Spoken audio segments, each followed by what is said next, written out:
Hi, welcome to the United Panther Movement Book Club. We are reading Wretched of the Earth. Today we are in chapter 5. A good way through the chapter at this point, though. Page 216, we are on Series D, Psychosomatic Disorders. Sister Shanti, would you like to read? Yes. Awesome. I love it when you read. Oh, yeah, same. All right.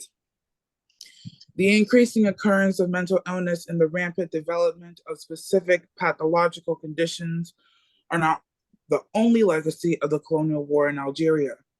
Apart from the pathology of torture, the pathology of the tortured and that of the perpetrator, there is a pathology of the entire atmosphere in Algeria, a condition which leads the attending physician to say, when confronted with a case that they cannot understand, quote, "This will all be cleared up once the damned war is over." We propose grouping in this fourth series the illnesses encountered in Algerians, some of whom were sent to internment camps. They can all be characterized as being psychosomatic. The name psychosomatic pathology is given to the general body of organic disorders developed in response to a situation of conflict. Psychosomatic because its determinism is psychic in origin. This pathology is considered a way the organism can respond. In other words, how it adapts to the conflict, the disorder being both a symptom and a cure. More exactly, it is generally agreed that the organism, here again, it is the former psychosomatic cortico-visceral body, outwits the conflict using the wrong, but nevertheless, economic channels. The organism chooses the lesser evil in order to avoid a complete breakdown. On the whole, this pathology is widely accepted today, although the various therapeutic methods such as relaxation and suggestion are highly uncertain. During the Second World War, air raids on England and the siege of Stalingrad, for example, in the Soviet Union, the number of disorders reported increased dramatically. We now know perfectly well that there is no need to be wounded by a bullet to suffer from the effects of war in body and soul. Like any war, the war in Algeria has created its contingent of corticovisceral illnesses, except for Group G below. All the disorders encountered in Algeria have been reported during, quote, conventional wars. We found Group G specific to the colonial war in Algeria. This particular form of pathology, systemic muscular contraction, already caught our attention before the revolution began. But the doctors who described it turned into a congenital stigma of the, quote, native, an original feature of his nervous system, manifest proof of a predominant extrapyramidal system in the colonized. This contradiction, in fact, is quite simply a postural concurrence and evidence in the colonized muscles of their rigidity, their reticence and refusal in the face of the colonial authorities. Psychosomatic symptoms encountered. A, stomach ulcers, very numerous. The pain is mainly felt at night, accompanied by severe vomiting, loss of weight, melancholia, and depression. Irritability is rare. Most of the patients are very young, between 18 and 25 years old. As a rule, we never advise surgery. A gastrectomy was conducted twice, and each time we had to reoperate within the year. B, renal colic. Here again, the pain reaches its height during the night. Obviously, there are never any kidney stones. These colics can occur in 14 to 16-year-olds, but this is rare. C, disturbed menstrual cycles. These symptoms are very common, and we will be brief. Either the women go 3 to 4 months without their periods, or menstruation is so painful it affects the women's character and behavior. D, hypersomnia due to idiopathic tremors. These are cases of young adults who are denied any rest owing to tiny systemic tremors resembling Parkinson's disease. Here again, some, quote, great scientific minds might be tempted to suggest an extra pyramidal determinism. E, premature whitening of hair. The hair of survivors of the interrogation center suddenly turns white in patches in specific areas or all over. Very often, this disorder is accompanied by deep asthenia plus loss of interest and impotence. F, paroxysmal tachycardia. The heart rate suddenly accelerates to 120, 130, and 140 beats per minute. This tachycardia is accompanied by panic attacks, an impression of imminent death, and the end of the attack is marked by heavy sweating. G, systemic contraction, muscular stiffness. These are male patients who slowly have difficulty making certain movements, such as climbing stairs, walking quickly, or running. In 2 cases, it was very sudden. The cause of this difficulty lies in a characteristic rigidity, which inevitably suggests an attack on certain areas of the brain or central gray matter. Walking becomes contracted and turns into a shuffle. Passive bending of the lower limbs is practically impossible. No relaxation can be achieved. Immediately rigid and incapable of relaxing of his own free will. The patient seems to be made in one piece. The face is set, but expresses a marked degree of bewilderment. The patient does not seem to be able to, quote, demobilize his nerves. He is constantly tense, on hold between life and death. As one of them told us, you see, I'm as stiff as a corpse. From the North Africans' criminal impulsiveness to the war of national liberation. Fighting for the freedom of one people's is not the only necessity. As long as the fight goes on, you must re-enlighten not only the people, but also, and above all, yourself on the full measure of man. You must retrace the past of history, the history of man damned by other men, and bring about the encounter between your own people and others. In fact, the aim of the militant engaged in armed combat in a national struggle is to assess the daily humiliations inflicted on man by colonial oppression. The militant sometimes has the grueling impression he has to drag his people back, up from the pit and out of the cave. The militant very often realizes that not only must he hunt down the enemy forces, but also the core of despair crystallized in the body of the colonized. The period of oppression is harrowing, but the liberation struggle's rehabilitation of man fosters a process of reintegration that is extremely productive and decisive. The victorious combat of a people is not just the crowning triumph of their knights. It procures them substance, coherence, and homogeneity. For colonialism has not simply depersonalized the colonized. The very structure of society has been depersonalized on a collective level.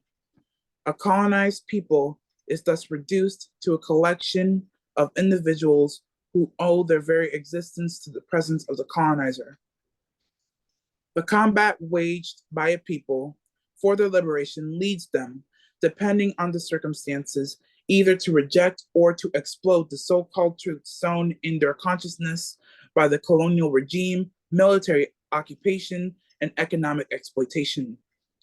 And only the armed struggle can effectively exercise these lies about man that subordinate and literally mutilate the more conscious-minded among us. How many times in Paris or Aix, in Algiers or Basseterre, have we seen the colonized Vietnamese protest the so-called indolence of the Black, the Algerian, and the Vietnamese?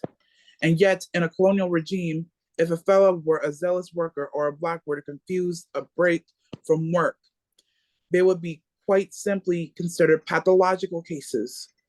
The colonized indolence is a conscious way of sabotaging the colonial machine. On the biological level, it is a remarkable system of self-preservation and, if nothing else, a positive curb in the occupier's stranglehold over the entire country. The resistance of the forests and swamps to foreign penetration is the natural ally of the colonized. Put yourself in his shoes and stop reasoning the claiming that the nigger is a hard worker, and the quote towelhead great at clearing land. In a colonial regime, the reality of the towelhead, the reality of the nigger, is not to lift a finger, not to help the oppressor sink his claws into his prey.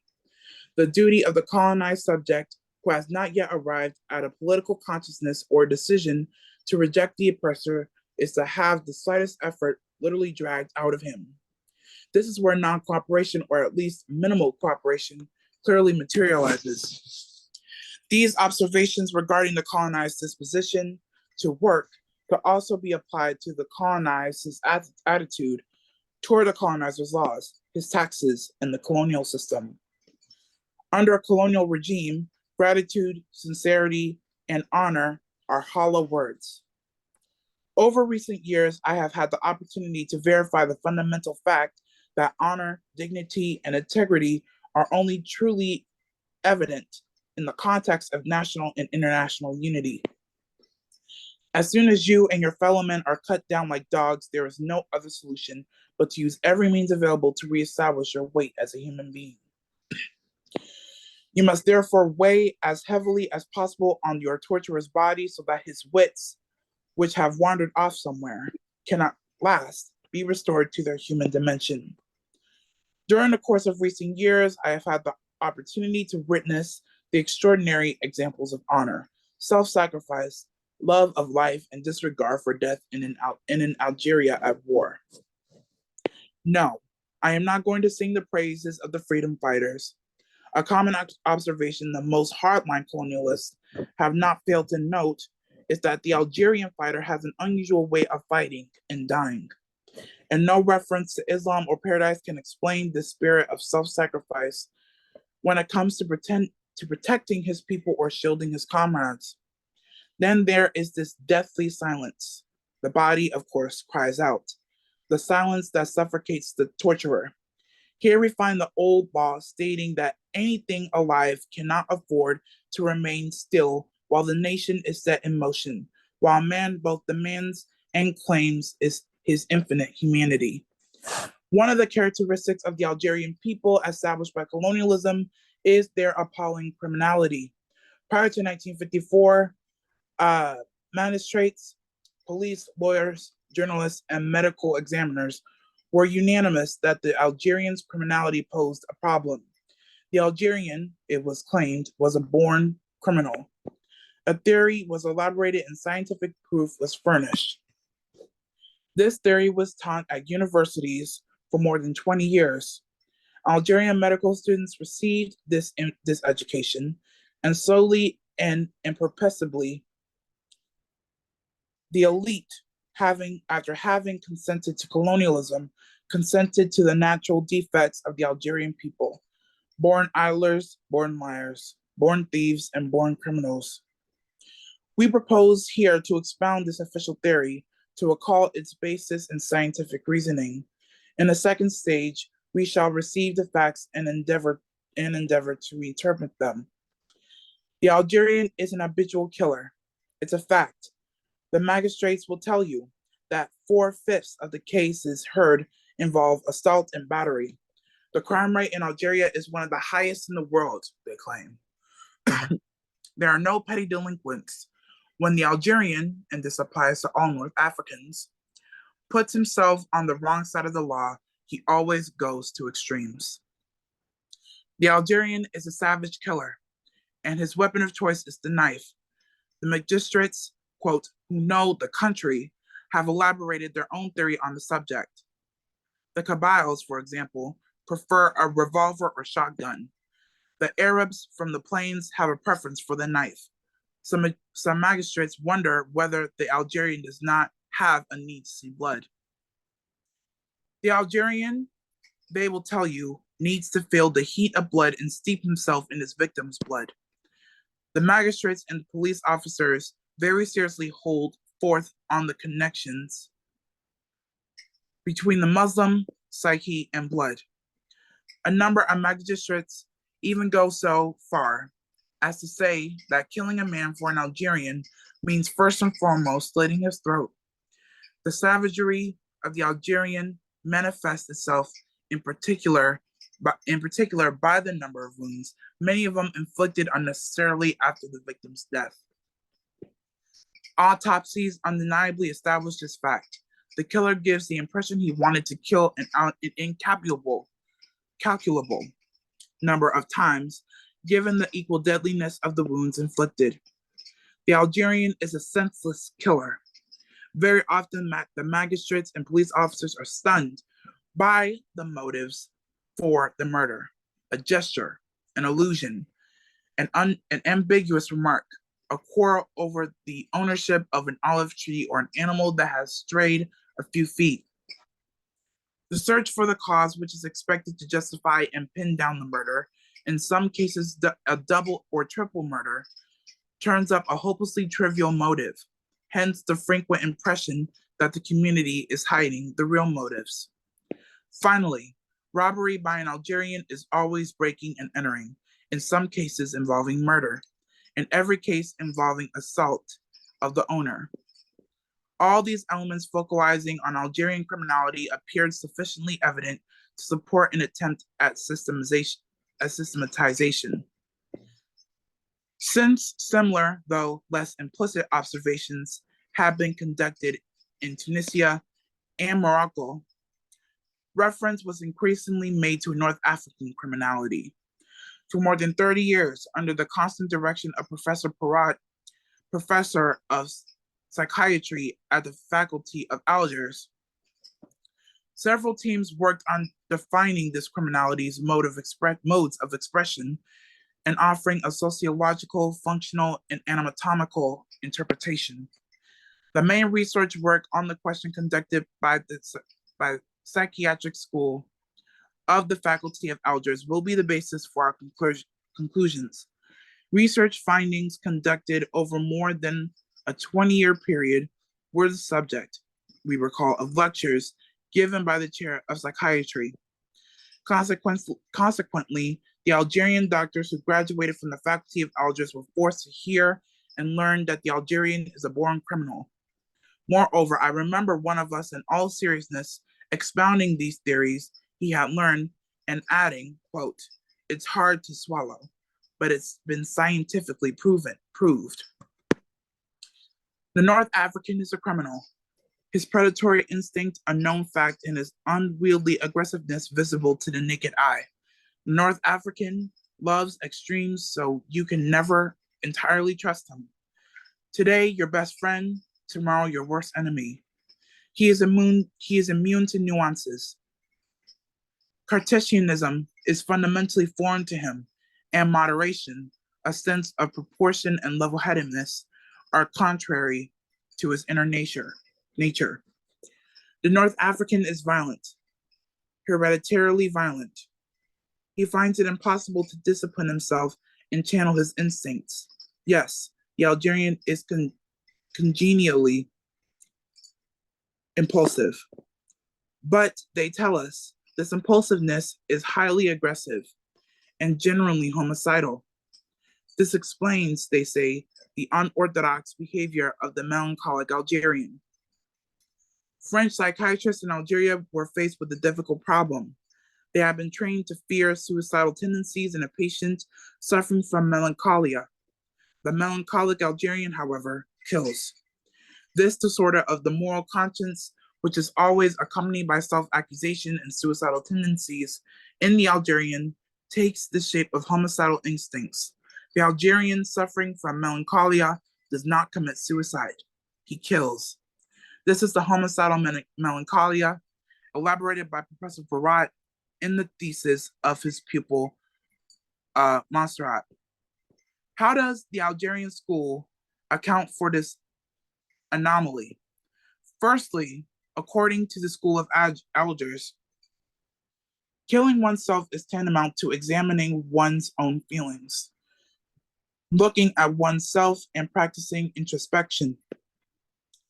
The Algerian, however, rebels against his inner feelings. There is no inner life in the North African.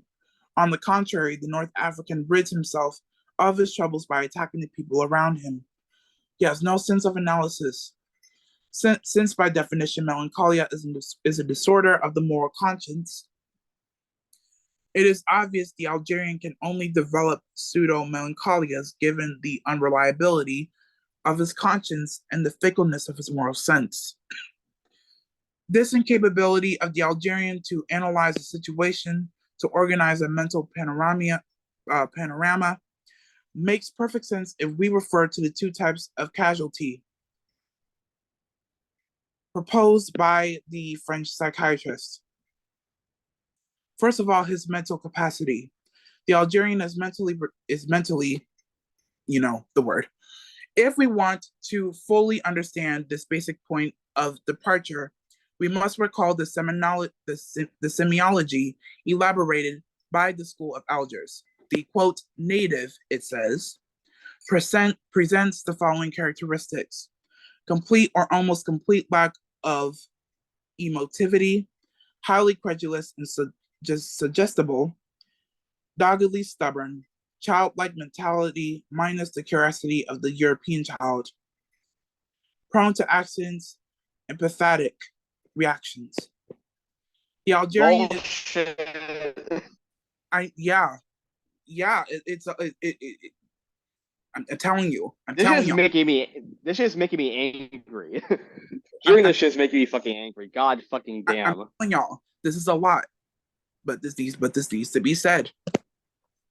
Yup. Yep. The Algerian is incapable to grasp an overall picture. The questions he asks himself are always concerned with details and rule out any synthesis.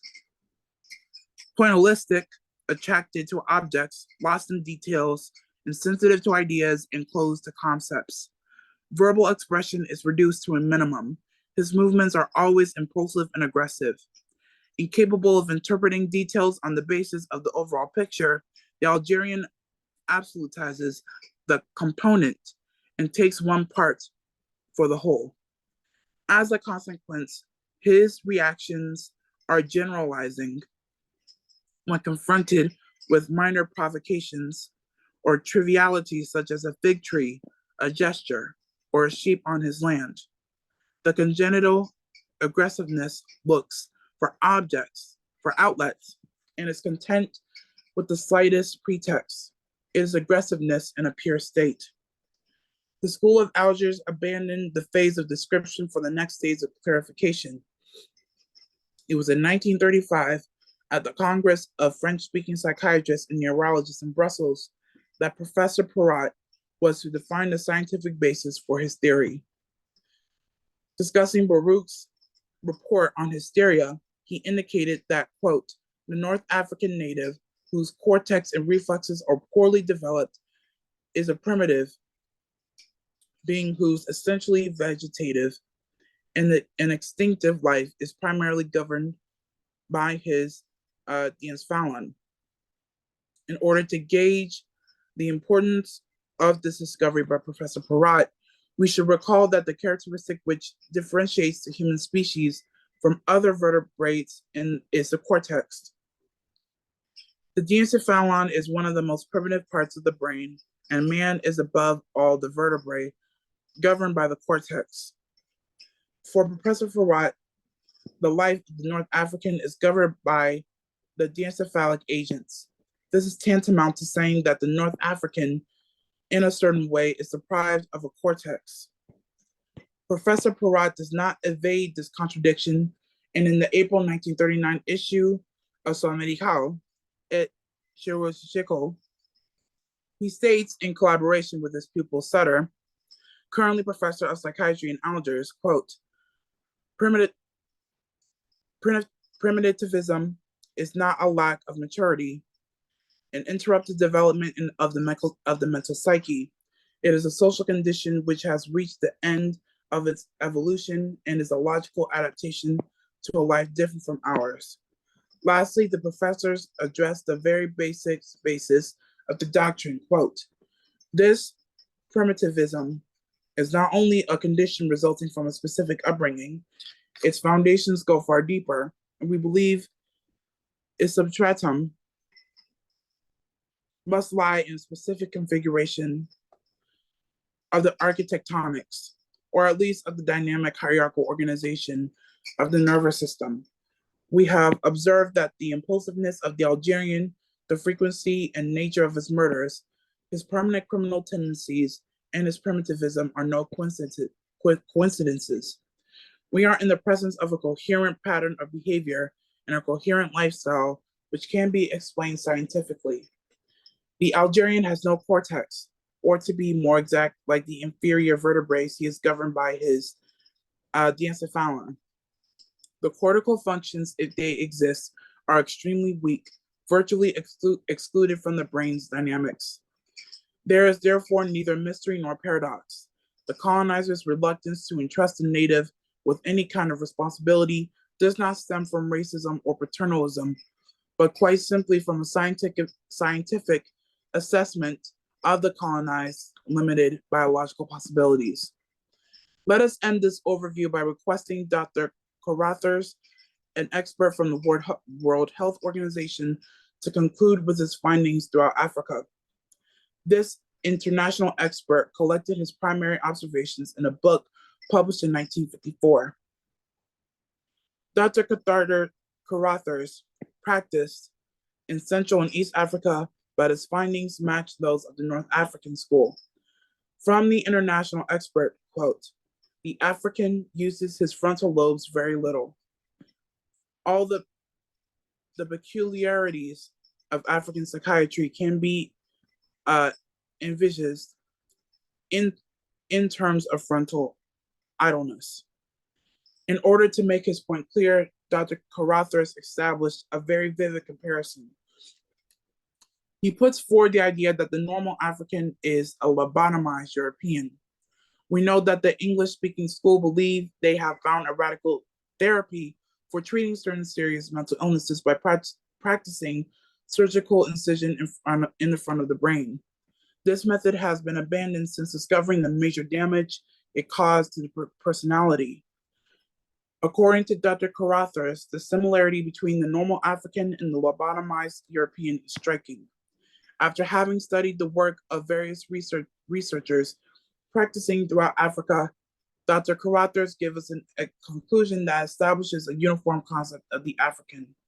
Quote, these are, he writes, the data of the cases that do not fit the European categories. They are culled from several parts of Africa, east, west, and south. And on the whole, the writers had little or no knowledge of each other's work. Their essential similarity is therefore quite remarkable. Before concluding, it is worth pointing that Dr. Carruthers defined the Mau Mau revolt as the expression of the unconscious frustration complex, whose recurrence could be scientifically treated by radical psychologically appropriate methods. So it was the unusual behavior, such as the Algerians' recurring criminality, the triviality of the motives, and the murderous and always high-bloody nature of the quarrels that posed a problem for observers. The proposed explanation, which is now taught as part of the curriculum, seems in the last analysis to be as follows. The configuration of the North African's brain structure accounts for the indolence of, quote, the native, his mental and social inaptitude, as well as his virtual animal impulsiveness. The criminal impulsiveness of the North African is the transcription of a certain configuration of the nervous system into his pattern of behavior. It is a neurologically comprehensible reaction written into the nature of things, of the thing which is biologically organized. The idleness of the frontal lobes explains his indolence, his crimes, his thefts, his rapes, and his lies. And the conclusion was given to me by the Prefet. Now, Prefet, quote, these instinctive beings, he told me, who blindly obey the laws of their nature must be strictly and pitilessly regimented. Nature must be tamed, not talked into reason. Discipline, tame, subduct, and now pacify are the common terms used by the colonialists in the territories occupied. The reason why we have dealt at length with the theories by the colonialist scholars is not so much to demonstrate their paucity and absurdity as to address an extremely important theoretical and practical question.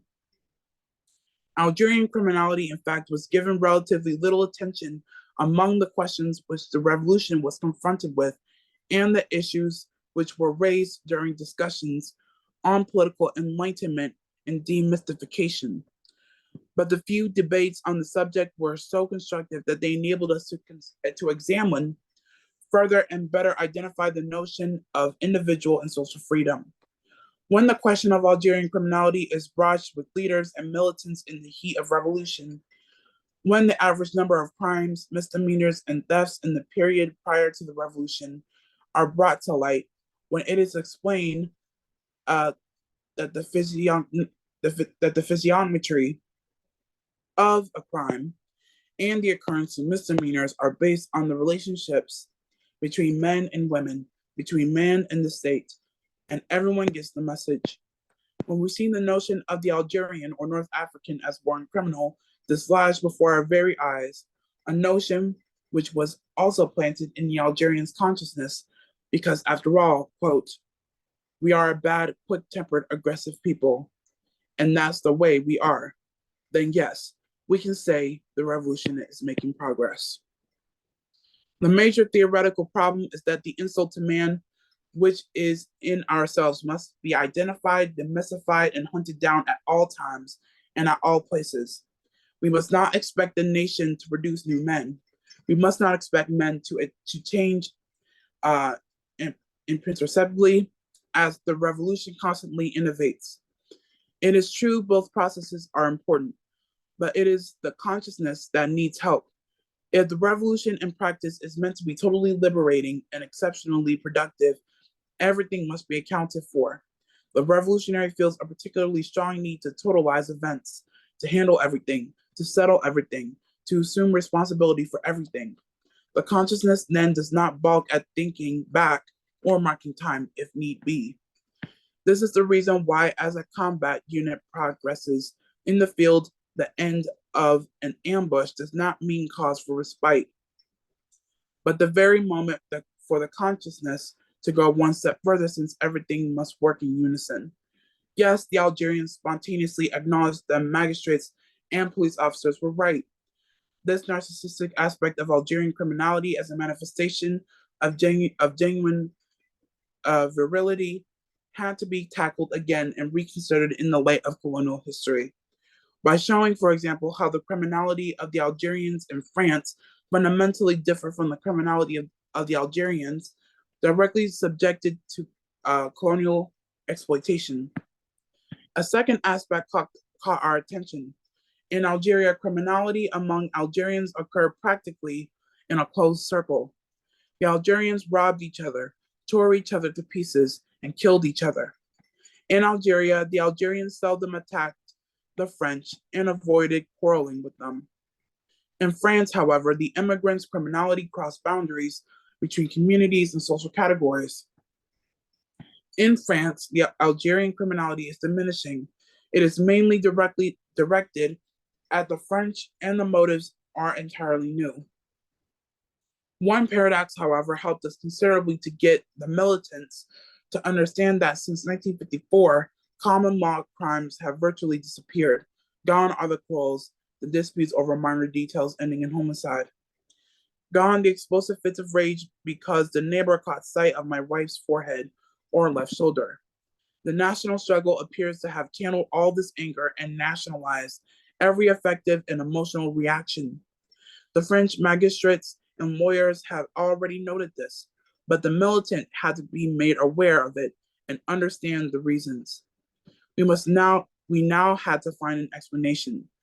Could it be said that the war, the privilege to reign, for expressing finally a collective aggressiveness, directs congenitally murderous acts at the occupier. It is common knowledge that significant social upheavals lessen the occurrence of misdemeanors and mental disorders. The existence of a war which was breaking Algeria in two and rejecting the judicial and administrative machine onto the side of the enemy was therefore a perfectly good explanation for this decline in Algerian criminality. In the countries of the Maghreb, already liberated, however, this was true during the liberation struggles and remained so to an even greater degree during independence. It is therefore apparent that the colonial context is sufficiently original to afford a reinterpretation of criminality. This is what we had done for the militants. Today, everyone on our side knows that criminality is not the result of the Algerian's congenital nature nor the configuration of his nervous system.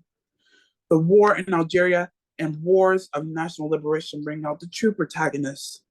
We have demonstrated that in the colonial situation, the colonized are confronted with themselves. They tend to use each other as a screen. Each prevents his neighbor from seeing the national enemy. And when exhausted after a 16-hour day of hard work, the colonized subject collapses on his mat and a child on the other side of the canvas partition cries and prevents him from sleeping. It just so happens it's a little Algerian. When he goes to beg for a little semolina or a little oil from the shopkeeper, to whom he already owes several hundred francs, and his request is turned down, he is overwhelmed by an immense hatred and desire to kill, and the shopkeeper happens to be an Algerian. When, after weeks of keeping a low profile, he finds himself cornered one day by the Cade, demanding, quote, his taxes. He is not even allowed the opportunity to direct his hatred against the European administrator. Before him stands the Cade, who excites his hatred, and he happens to be an Algerian.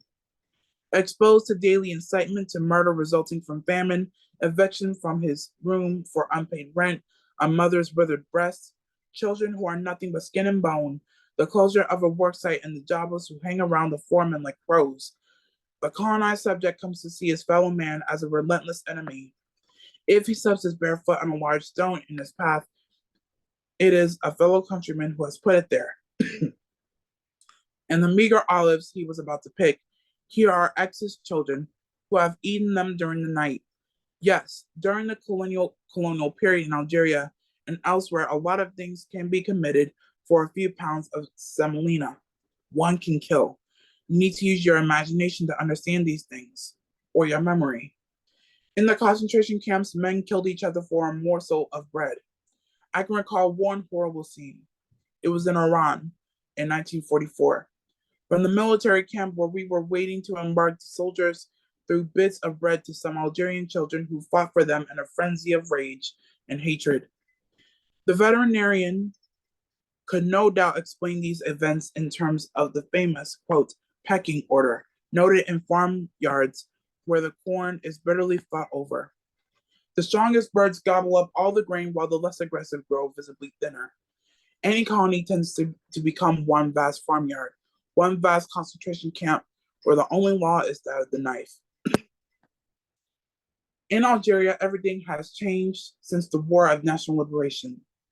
The entire reserves of a family or mecha can be offered to a passing company of soldiers in a single evening.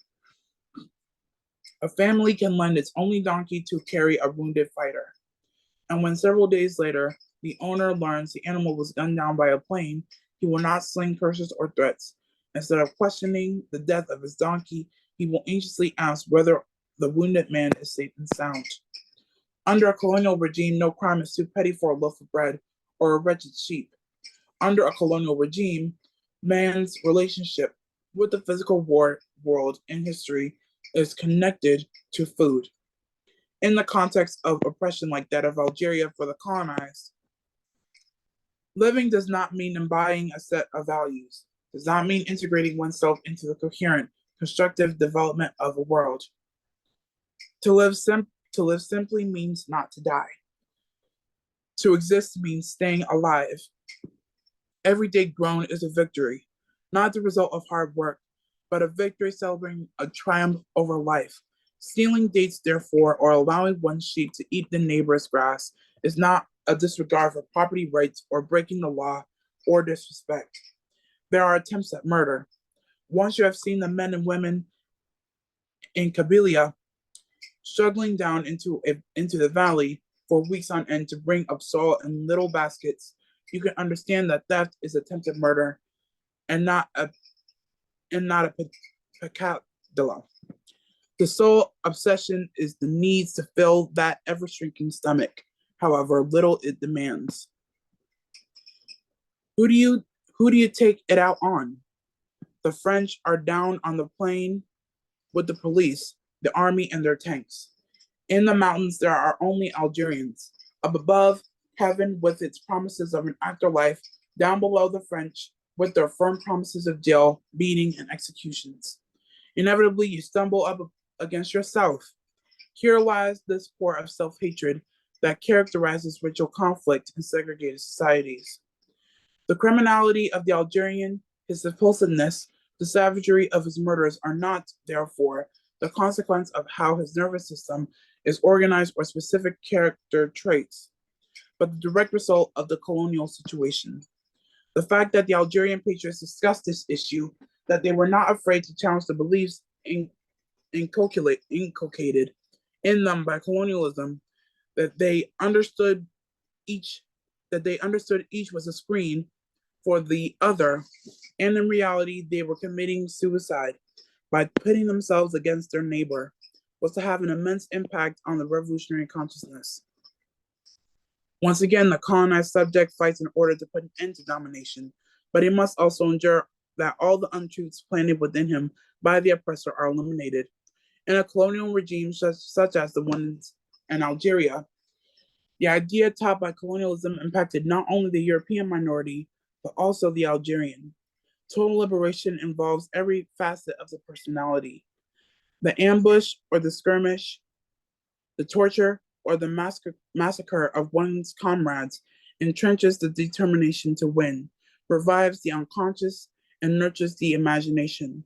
When the nation in its totality is set in motion, the new man is not a posterior creation of this nation, but coexists with it, matures with it, and triumphs with it.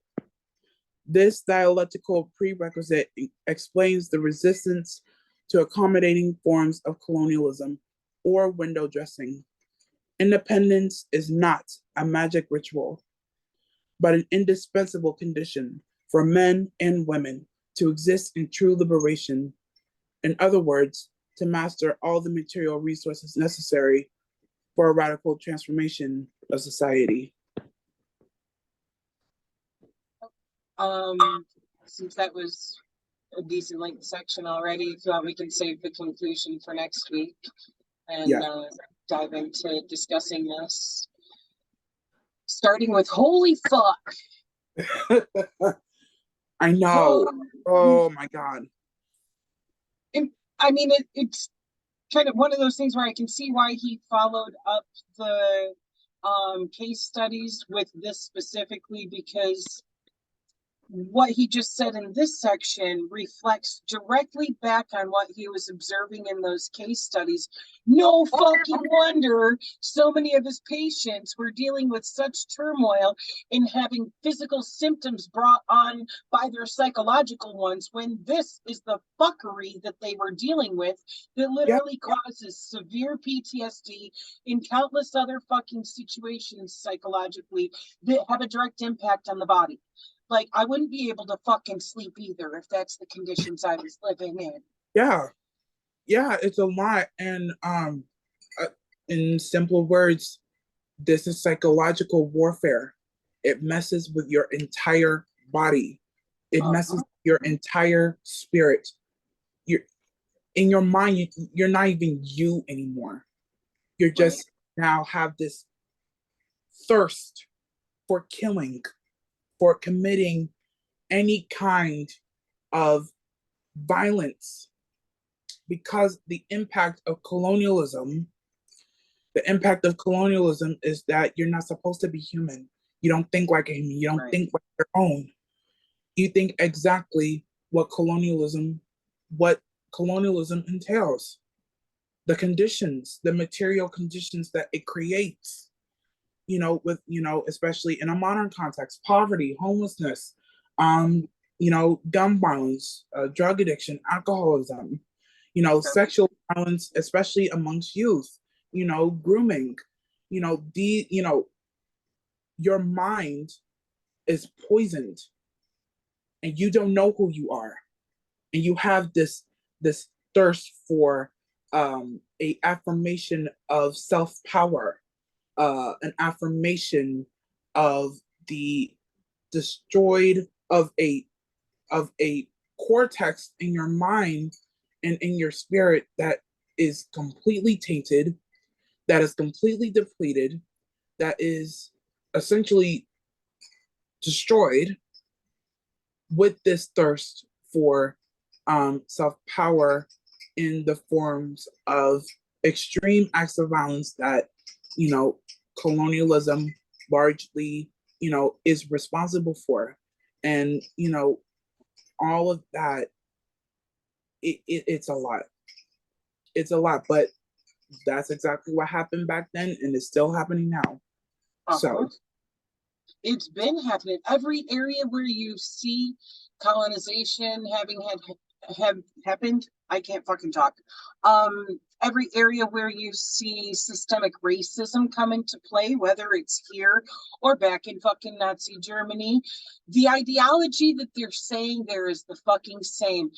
Those French doctors went well out of their fucking way to completely ignore that these were responses to being colonized and being conditioned, instead of that they're trying to paint it as, oh, you're a subhuman, you don't use your fucking brain, therefore you're volatile. Exactly. And actually, this reminds me of racial science. It's race science. Yes. Essentially. It's exactly what it is. Because once again, race is an illegitimate concept created by colonialism and capitalism to justify, its existence, right? Its main byproduct. So the fact that they went out their way to essentially enact race science on us, on our folks back home in Africa, this is the same story that has affected us since the English came to my continent. It is the same story that has haunted us since the French, the Germans, the Spaniards, the Portuguese came to my continent. The same exploitation, the same violence, and these people obviously went out their way to basically continue into, it's essentially a colonizer's wet dream to affirm that, supposedly the so-called, Algerian is so-called crazy, that, they have naturally no cortex, that, they are inherently bloodthirsty, for their own power and for their own gain. And that is not the case at all. But that's the whole point. It's race science. And race science is a class struggle too. It counts too. So the fact that they went that far is not surprising to me, because we're still very much facing it here within these borders, here in Canada, in Latin America, in the Caribbean, even in Africa, in Oceania, anywhere where colonized people, including Ireland, we're still facing this. With in the form of Latinidad, in the form of Mestizaje, in the form of racialized, in the forms of systems of racialized oppression, which is, in simple words, genocidal. Yep. All of that, and it's all fucked. It's nothing but prejudiced fucking pseudoscience. There's nothing actually scientific about this. Even the bullshit that they busted out about, frontal lobe. Okay, the only fucking area where there is actually any real scientific application of which part of the brain is governing your behavior and actions has to do with age, not race. Because as you pointed out, race is a fake fucking idea that these motherfuckers made up. Okay, age, however, does have a determining factor because it takes until your 20s for your brain to finish fully physically developing and for your frontal lobe to take over as the governing center over your actions and understanding of the world around you. Up until the age of 25, your brain is governed by your amygdala, which, means that you haven't yet had enough life experience to understand consequences of actions, and being governed by the amygdala, you have a higher tendency to have an emotional response to the consequences of actions rather than a logical one. It's after the age of 25 that your frontal lobe starts to mature and become fully developed, and as the amount that your amygdala is governing your brain tapers off, the amount that your frontal lobe is governing your brain increases until you reach full maturity, at which point you are more capable of using, logic and reasoning to assess situations, to not make sporadic decisions, to have a balance between your logic and your emotions and things like that. It is age where that applies, and only in only age, because it's actually material. I mean, hello, we're humans, right?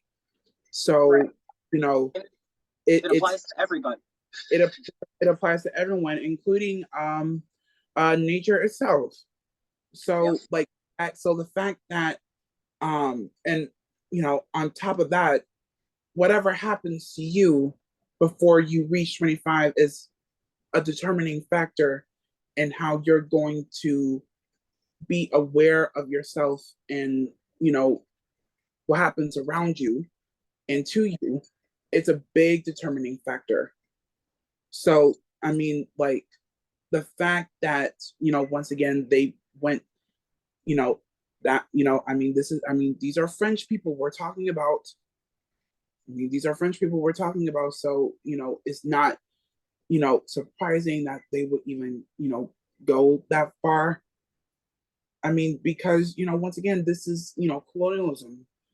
We're talking about it's the social, the cultural, and the physical made political with class. And so, since this is a class struggle, it's very important that we point that out, because if we don't, then we're just going to keep pretending that it's these are just quote unquote flaws, some misunderstanding when we know it's not a misunderstanding. It's literally built like that. That it's just some flaw, it's just a misunderstanding. Violent colonization is not a flaw. It's not. I am very, very sorry, but it's not. And once again, it's very important that we point that out. And with the case studies and everything, I mean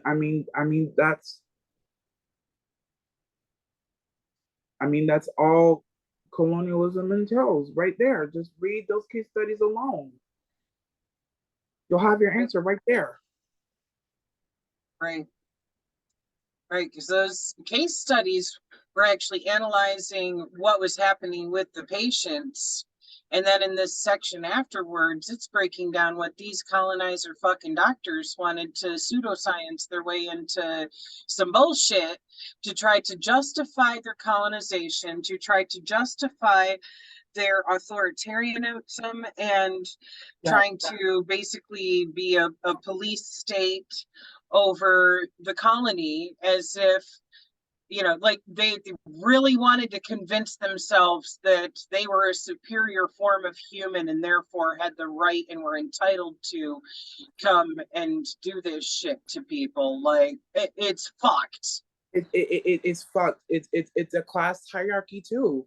It's a class hierarchy, and you know, the thing with my homeland of Africa is that we were indigenous peoples before we were colonized, before Arab colonization and European colonization. You have the Ibos, you have the Bakongos, you have the Yorubas, you have the Berbers, including the Guanche people of the Canary Islands, since the Berbers and the Guanche people were closely interlinked, so they're essentially the same people. You have the Zulus, you have the Xhosas. You know, we are an indigenous people as well, and we were racialized when we were colonized, especially by the Europeans when they started coming to my homeland. And we have been gendered, we have been racialized, we've been stripped from our homelands, our civilizations were destroyed, our resources were destroyed. So, you know, it's no wonder that we would, in the conditions that the English have made, that the Germans have made, that the French have made on our homeland, that we would adopt what they're still doing to us, as long as Africa is still under siege, and trying to, you know, justify coming into our continent, our indigenous continent, and imperialize it, completely destroy it. I mean, what did they think was going to happen?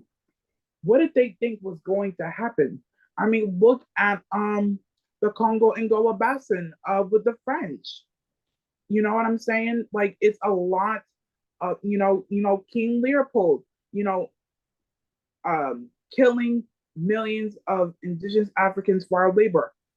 What he did is still affecting the indigenous peoples of the Congo Angola Basin to this day. They are still being exploited for their cobalt.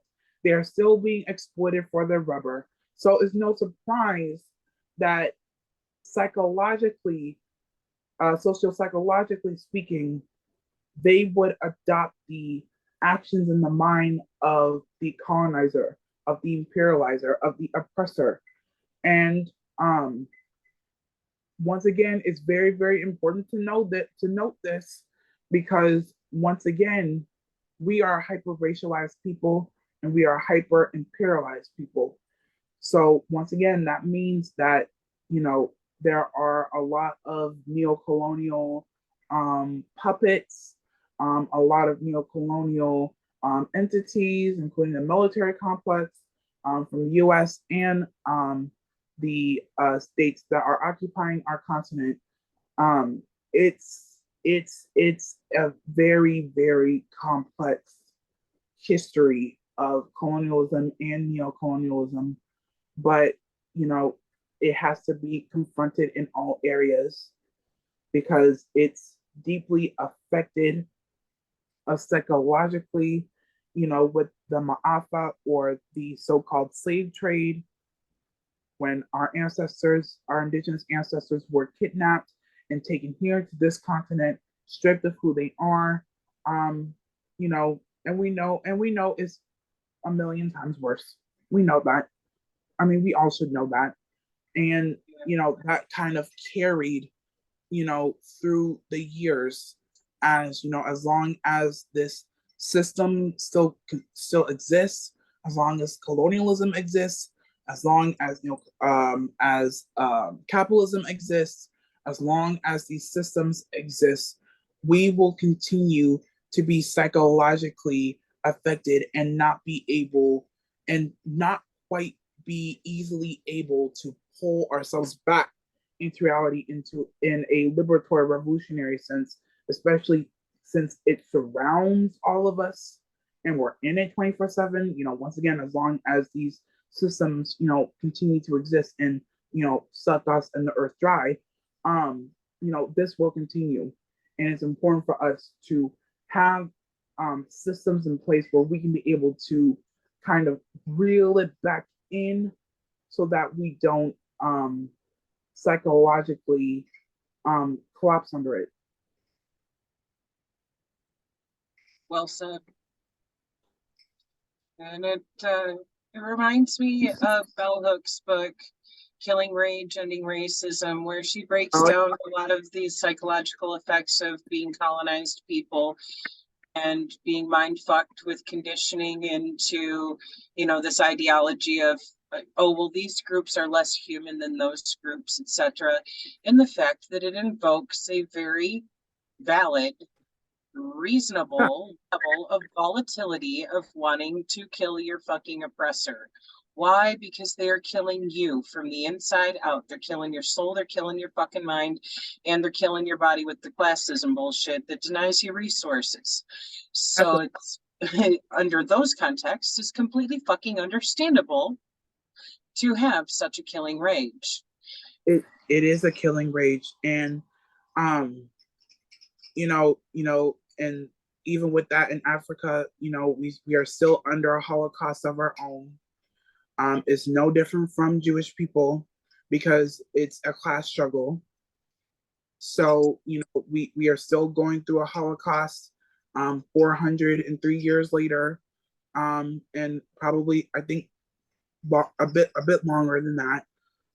There is a great book that, in regards to Nazi Germany and Africa. There's an amazing book, which I'll put in the chat. It's called Germany's Black Holocaust, 1890 to 1945. So up to the end of the Second World War. It talks about that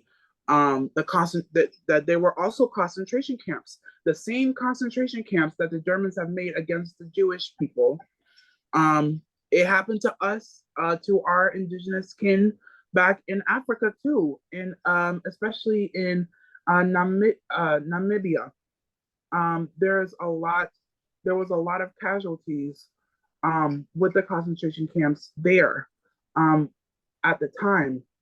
And of course, in the book, Jewish people are not left out because they both are interlinked. There are whole chapters on the Jewish Holocaust as well, and also the psychological effects that Nazism has had on new Africans and those of indigenous African descent here within these borders and on this continent. In general, it's a very, very great book. It goes into detail about it on both sides and together.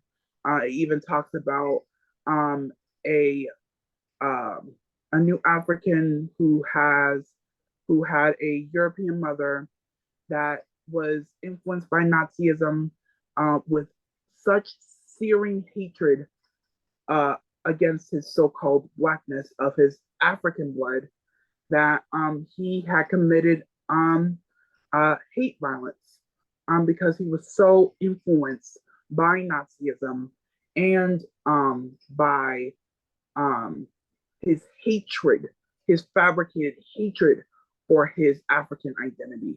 So it shows you that it crosses all class lines. Colonialism crosses all class lines. It doesn't matter what part of the world you're from or what roots, ancestral roots you have. It targets you, no matter what. If you're influenced by it or killed by it, it doesn't matter. It's very, very ambiguous. And this book once again goes into great detail about it. It also talks about the Nation of Islam and their history of anti-Semitism and elements of neo-Nazism, especially in regards to Farrakhan.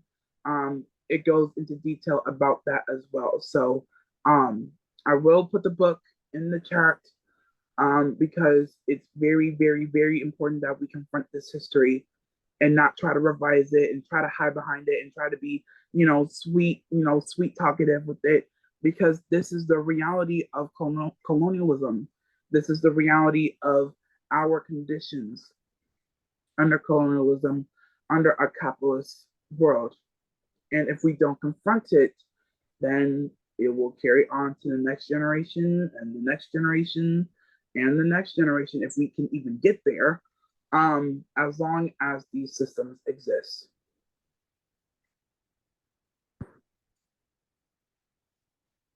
Well said. All of this needs to be unpacked, deconstructed, and fucking addressed. It's fucking sad that this is the type of shit we're still dealing with. And especially like the backlash we get from people who want to pretend as if there's no longer any effects left over still from racism, from sexism, from colonization, all of this shit. And it's like, are you blind? Of course there's still effects from it. There's generational trauma, there's systemic racism and sexism and homophobia and all of that still in place and oppressing people actively today. It's just done more subtly than it was in the past, but it's still here. It's still a fucking problem. And it's still something that we need to put a fucking end to. And a lot of it starts with our education system. I mean, this is something that we've talked about at length in the 2RC reading groups too, with the way the educational system here in the States teaches, you know, the things it briefly touches on for Black history, that they talk about slavery and briefly about civil rights, but they don't discuss things like Black inventors and creators. They don't discuss things like how we wouldn't have the technological advances that we've got if it wasn't for Black scientists. They don't talk about all of these good things that would not be a part of society if it was not for the contributions of Black people. And they do that in order to condition kids to automatically see themselves as being less than their peers. And it's fucked. It's a torturous fucking abuse. It's a tortured condition. And, you know, with the mass shooting that happened in Jacksonville, this is the result of us ignoring the realities of our oppression and praying and assimilating and just hoping and hoping and hoping our lives away that our oppression will end. This is what has resulted in. That's why the Buffalo shooting happened. That's why Charleston happened. That's why Jacksonville just happened. Because we don't want to confront our oppression. We've been so conditioned for so long to just go to the voting ballot, you know, support the Congressional Black Caucus, you know, all of this stuff that has not stopped the crack crisis, that has not stopped the AIDS crisis, that has not stopped all these genocidal attacks on our community, the MOVE bombing, evictions, San Juan Hill being destroyed for the Lincoln Center. I mean, that is the reality. That is what happened. And because we have been ignoring it for so long, like we just tried to ignore it any way we could, that's why Jacksonville happened. Yep. Why Jacksonville happened. Because we, once again, we do not want to confront our reality. I don't care if you like your reality or not. You confront it. You confront it. That's what is revolutionary, and that's what a people are supposed to do. We confront our reality, whether we like it or not. We're not hearing Fred Hampton's voice. That's why Jacksonville happened. And it's important for us, for all of us, to end this once and for all, because they are going far and beyond to brainwash those kids.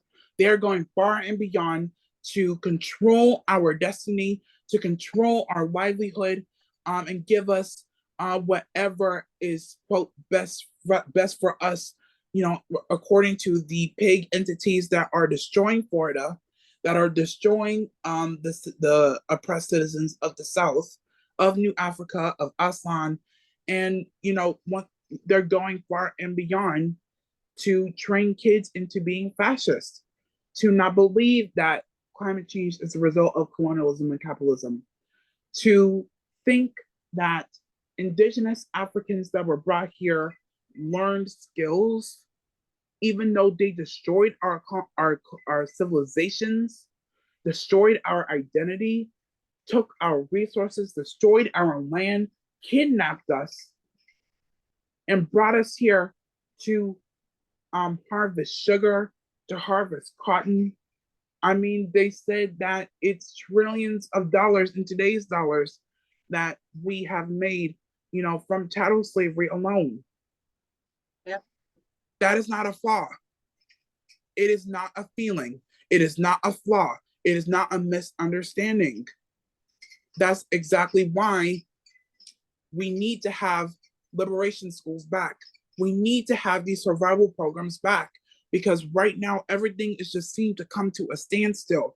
And here we are in the public stratosphere with us looking at us like those people don't know what the fuck they're doing. What are they going to do?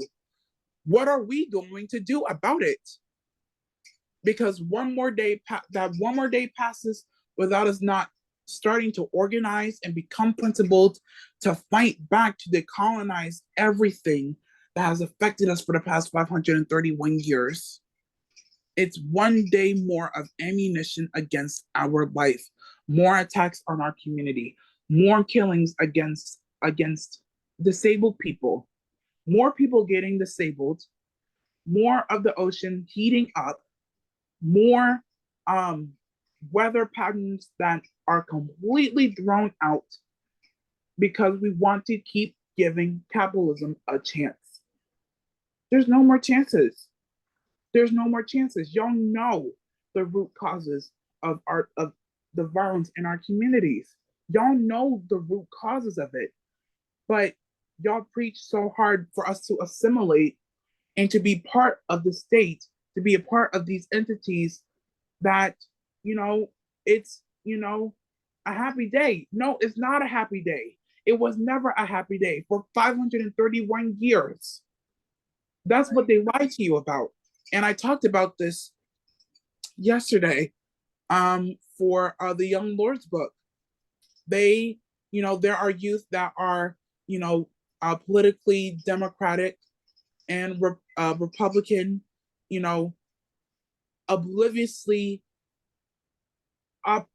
to the fact that they are being trained to be fascists, that they are trained to not, to see that, everything about their condition is just a systemic flaw, not understanding that colonialism and capitalism, they rely on reform, that keyword reform. That's what George Jackson said. Fascism in simple words is economic reform. That's what it is. Fascism is the diehard support of capitalism and colonialism, willing to do anything and everything to uphold it, even by means of senseless lateral violence against African people, against Boricua people, against the people of West Papua, the people of Palestine, the Kanaka Maoli of Hawaii, our ancestral indigenous kin back home in Alkebulan, the native peoples of Abiyala, of Ireland, of Scotland, of Wales, of the Basque people, and other colonized, oppressed peoples, against fat people, against disabled people, against poor people, against homeless people. That's essentially what it is. Willing to do anything and everything to uphold the capitalist and colonialist imperialist systems that are sucking us dry. And even they're trying to recruit other oppressed peoples to be part of the mess. I mean, there are a lot of us that have, that believe in the ideologies and the concepts on par with colonialism and capitalism in some way, shape, or form. We're homophobic, we're transphobic, we're classist, we're anti-fat, we are queerphobic, we are anti-trans, and all of this is a class struggle. And so when we start to see our reality as a class struggle and not just using our eyes, not just using our eyes, actually really thinking and starting to see our conditions as being a class struggle all this time, for all these years, then we can start the process of decolonizing ourselves from within, decolonizing our mind, decolonizing our spirit, decolonizing every single part of history that has been destroyed and annihilated by our European colonizers, by anyone that abides by the colonialist system that supports billionaires, that supports the bourgeois. And we have a responsibility as the proletariat, as the 99%, to put it to a stop. At this point, on every facet that you just pointed out, they're gaslighting the masses into being complicit with their own oppression. Right. Especially with COVID, the World Health Organization. I mean, fuck the World Health Organization, fuck the CDC, because they did not believe in that shit, no way. They did not believe in that shit, no way. They did not want to protect us. They did not want to protect us all this time. And we fell right for it. I mean, at the beginning, we were helping each other out, I guess. But, once again, when the uprisings happened, we were neutralized and, we were brainwashed once again. So, I mean, we don't have any masks on. We're not protecting each other. There are no survival programs. I mean, we're essentially brainwashed all over again every single day by the same media that is owned by 6 fucking entities. 6. Okay. We're still being brainwashed into being disabled. That's essentially what it is. It's class, it's physical, it's the physical aspect of class welfare, of class warfare that is affecting every single person. And even the bourgeois are being affected too, because once again, it's not cis people versus trans people. It's not the so-called Black versus the so-called white. It's us versus the system. It's us versus the bourgeois class. It's us versus the entities and figures of colonialism. That has always been that. It has always been that. And especially with COVID, more of these variants are popping up. The wastewater is continuing to be tainted with the virus, making us more and more disabled by the day. And we're back at an uptick because once again, we don't want to confront our reality, and we want to keep our heads in the sand, and we just believe anything that the media says, anything that the World Health Organization has said, anything that the CDC has been saying. And it's so funny because last year, some of us was gaslighting gaslighting their own selves, for criticizing the CDC, for not protecting us all this time, saying that we should have listened to them, But look at the CDC right now. Look at them now. Disabled people have been saying that. We've been saying that. We've been said that they were going to do the exact same thing that they pretended so hard that they were going to do. Look now. Now look at you. How does it feel to literally be lied to in front of your own face? How does it feel? That's how you know that they are going out and above to gaslight us and to brainwash us into accept that, we're fine with the pigs killing us. We're fine with being evicted. We're fine, with us, dying, from drug addiction exacerbated by capitalism. We're fine with that. We're totally fine with that. It's no problem. No more masks, no more survival programs. We're just fine with it. No. Right. No. They legitimately want people to be like self-blaming of like, oh, well, I guess I deserve to have lost my home because I was off work sick with COVID. And it's like, no, I do not fucking accept that. It's all like all of this shit that happened with COVID causing basically another housing collapse. It was a property seizure of all these people losing their employment due to being sick and having no safety net. So they, of course, lost their homes. And who stepped in? Not just the banks, but these massive corporations of investors. They stepped in and started buying up everybody's fucking houses for dirt cheap and turning around and reselling them for overinflated fucking market prices.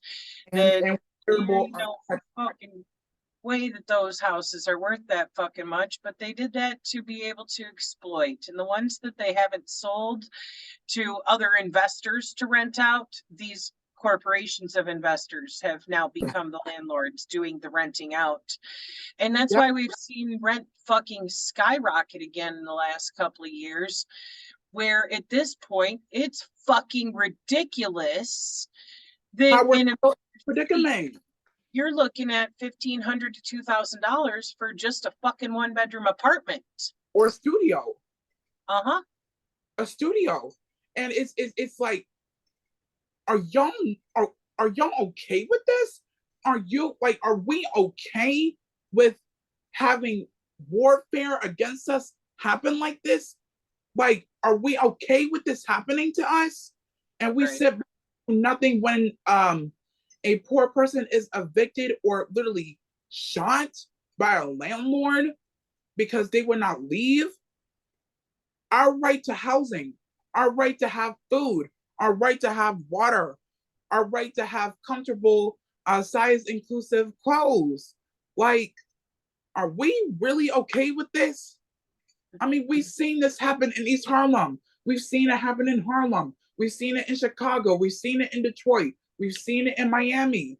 We've seen it in LA. We've seen it everywhere. And we're okay with this? We're okay with, our poor folks in our community being literally shot at for an apartment? Really? Really? I mean, they won't even house those people. They don't even care about housing them, giving them food, giving them our rights, our resources back. It all goes back to one thing, and it's always been this one thing for 531 years: profit.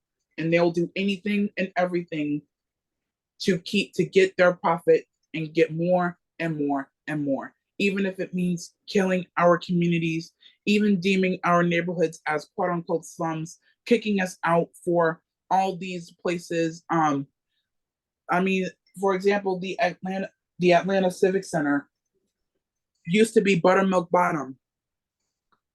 It was an all African neighborhood, an all new African neighborhood that was destroyed for the Atlanta Civic Center. The building is still there, even though it hasn't been used since 2014.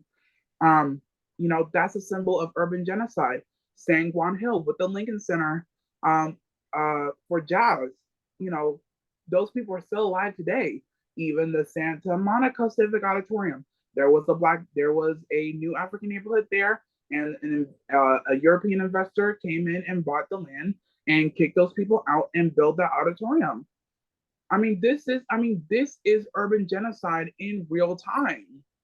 Yeah. And we're just kind of like still being oblivious. No, we don't want to deal with it. I don't want to deal with it. We don't want to confront it because, we have been too nice for too long. Being too nice for too long is how we got here today. And, another disabled new African being killed by the pigs in Jersey City. We allowed this to get this bad. We have allowed it to get this far. We allowed it. So there's also full responsibility on us too. Because once again, you see this, but no most people of each generation would not want to deal with it. And that's how we ended up here, to Jacksonville, to Florida, to Jersey City, to Newark.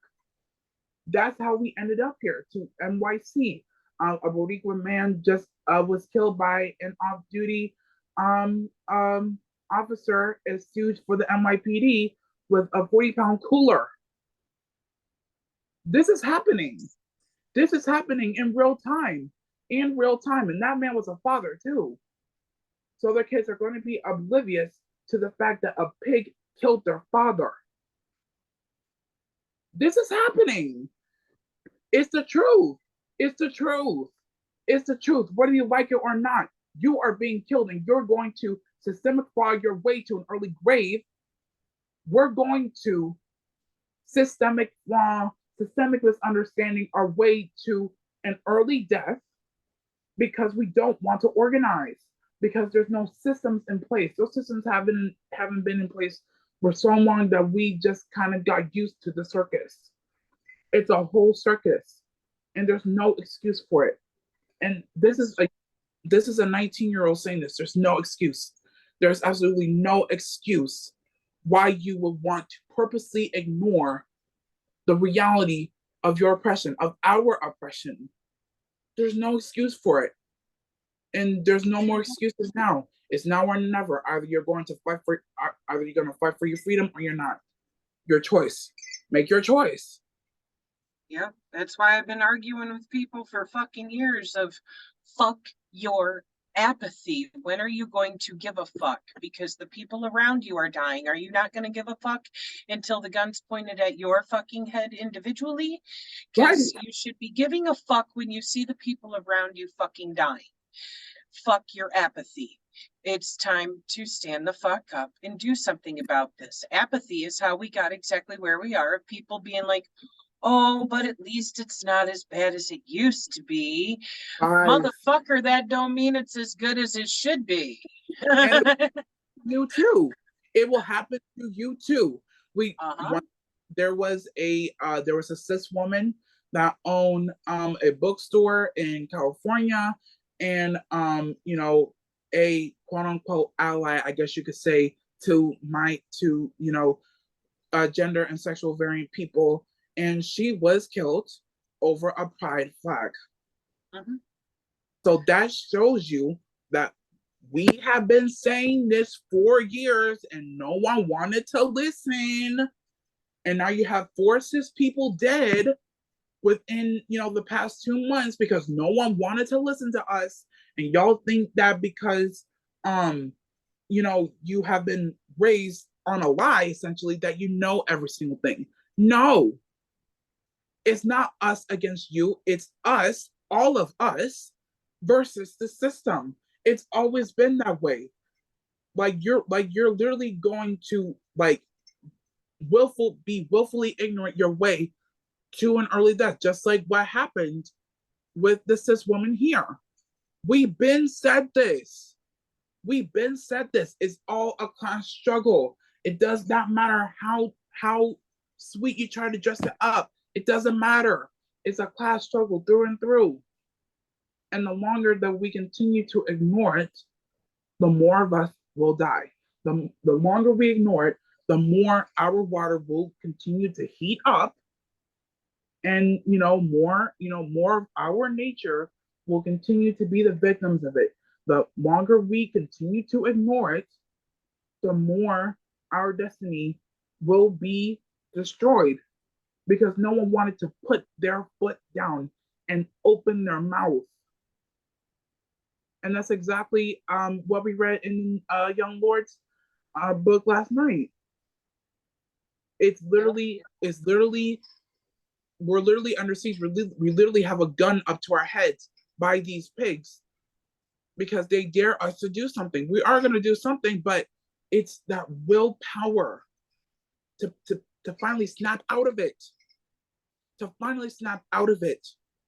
So that we can be able to live long lives so that our nature can get back into its form, how it used to be before, Columbus, with him. We have to get ourselves together. We have to. There's no more. There's no more. Oh, we can settle for this. Oh, slavery, is no longer here, even though it's still here through the prison system. Hello. Um, you know, we have to put our foot down again, but this time permanently, because it's now or never. Once again, we don't have 10, 15, 20 more years. You already lost that chance. I mean, you've been lost that chance 50 years ago. It's always been 10 years, just like, you know, it's always pointing the wrong fingers at the wrong people. It's like, Exactly.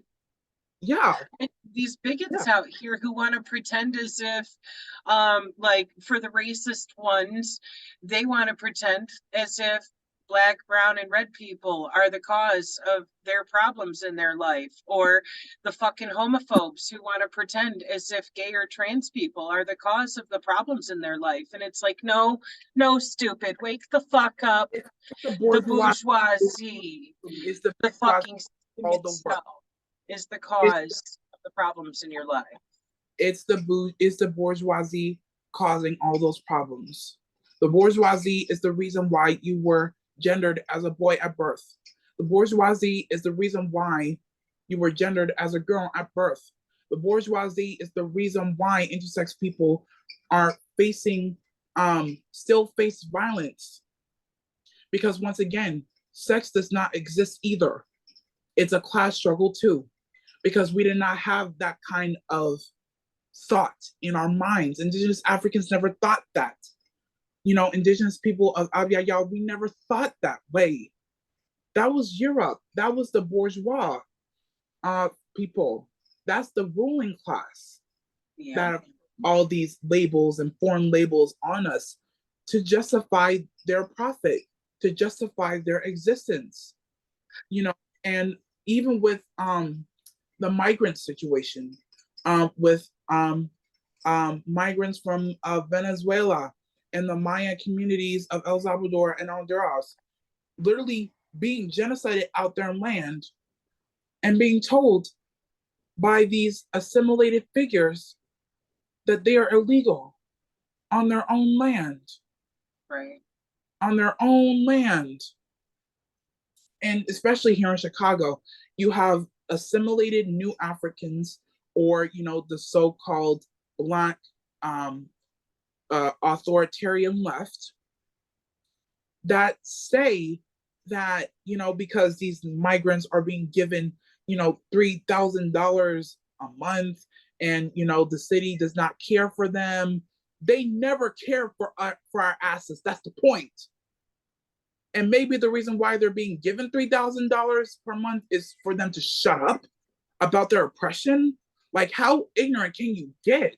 How violent can you be? How ignorant can you be to tell these people, these native people, that they are illegal on their own land, knowing that the city of Chicago never cared for your ass? I don't know where y'all got that from. The city of Chicago never cared for them, for us, nor them. They gave $1 billion to the CPD in 2021. The crack prices almost swallowed an entire community here in Chicago. What do you mean that they still don't care for us? They never cared for us. That was the point. Right. But y'all are so brainwashed with all this totalitarian crap that y'all don't get it. And y'all wonder why we are being killed more than ever, because y'all don't want to confront reality. And especially the ethnocentrics as well. Especially the ethnocentrics. The ones that they claim that African people are actually Hebrew Israelite. Oh, we're all actually descendants of the Moors. All this shit. You're going to Hebrew Israelite your way to an early grave. That's going to happen. That's what's going to happen.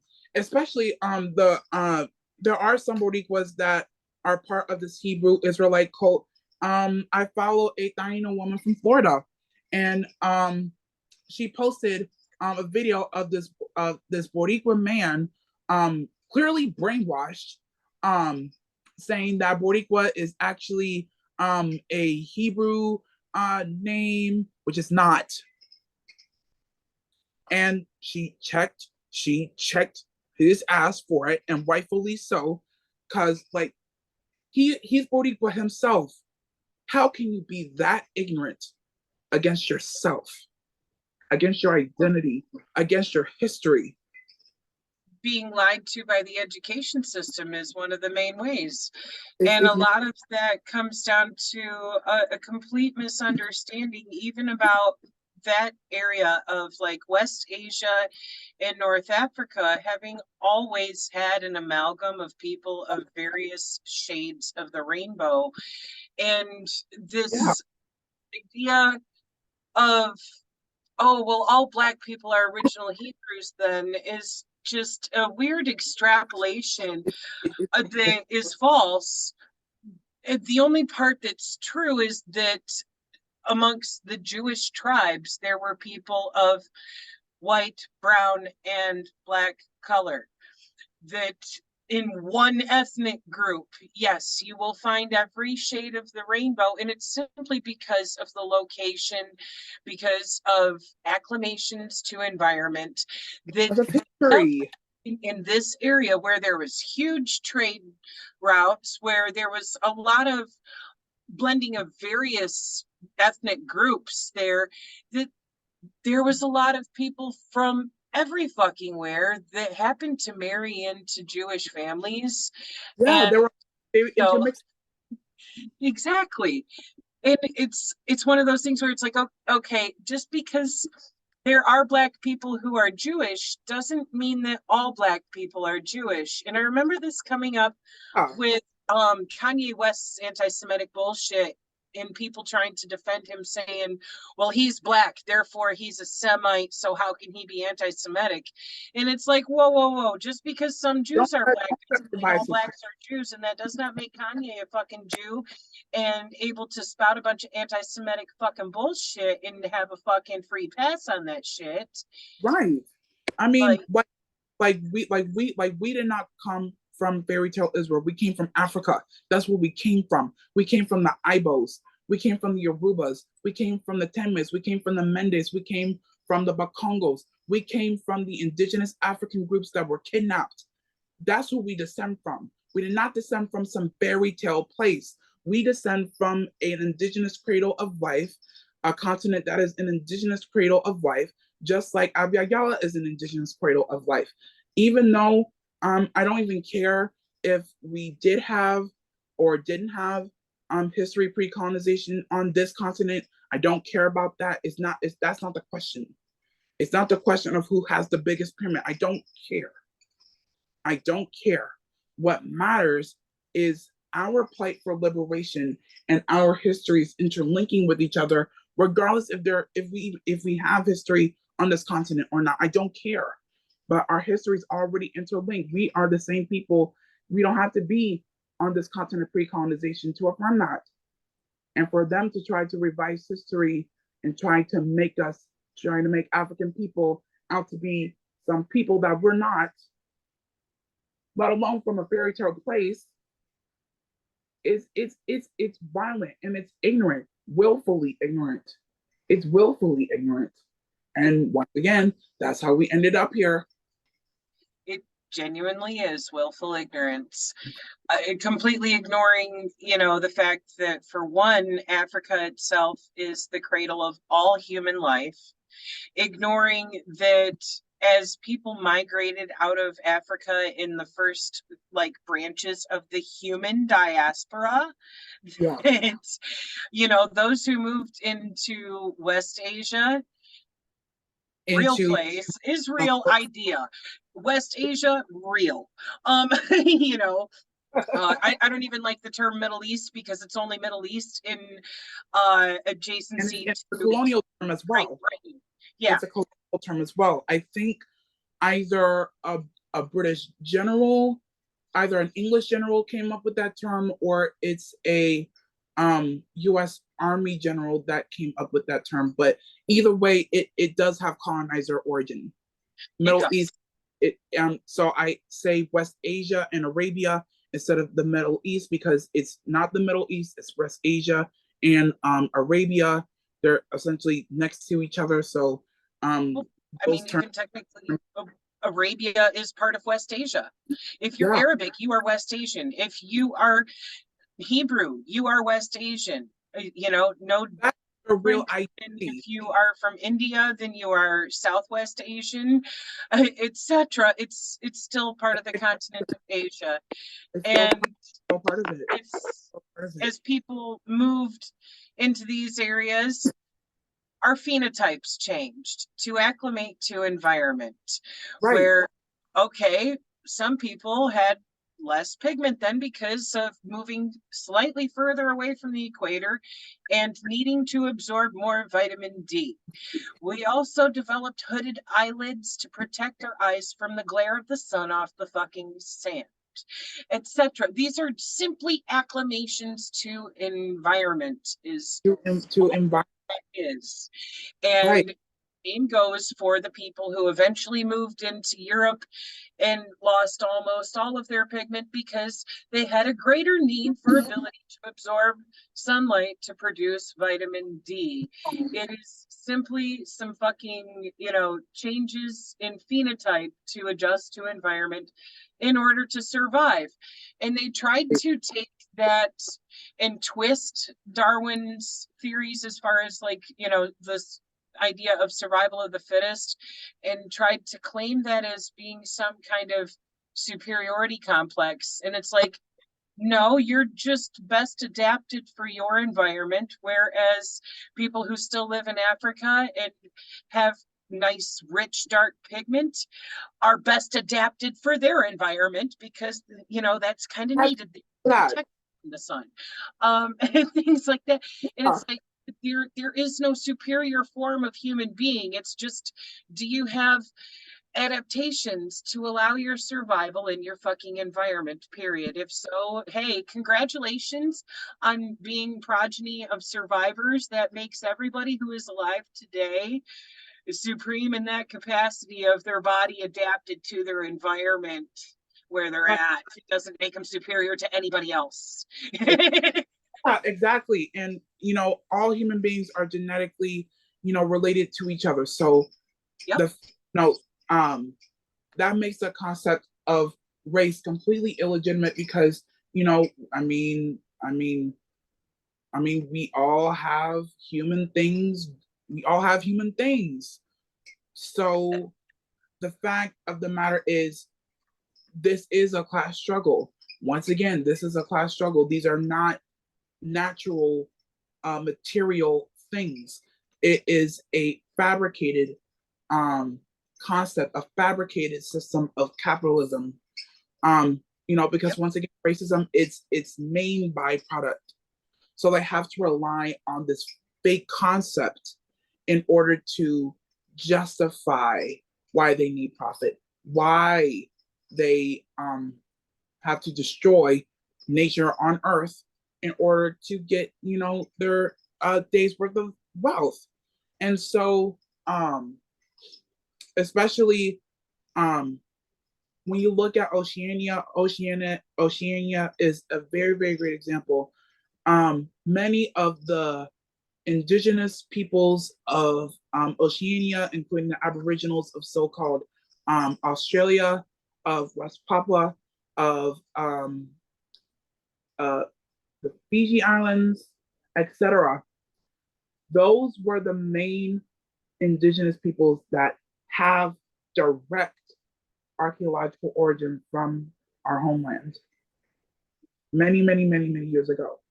That's why they look the way they do, because they come directly from Africa.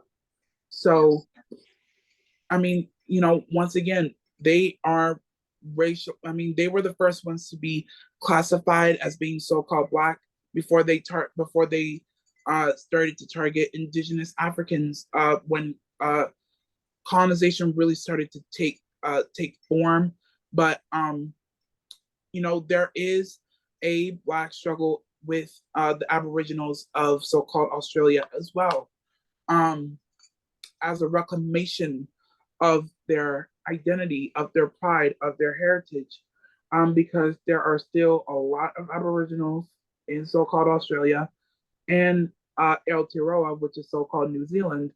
Um, those people are still very much there.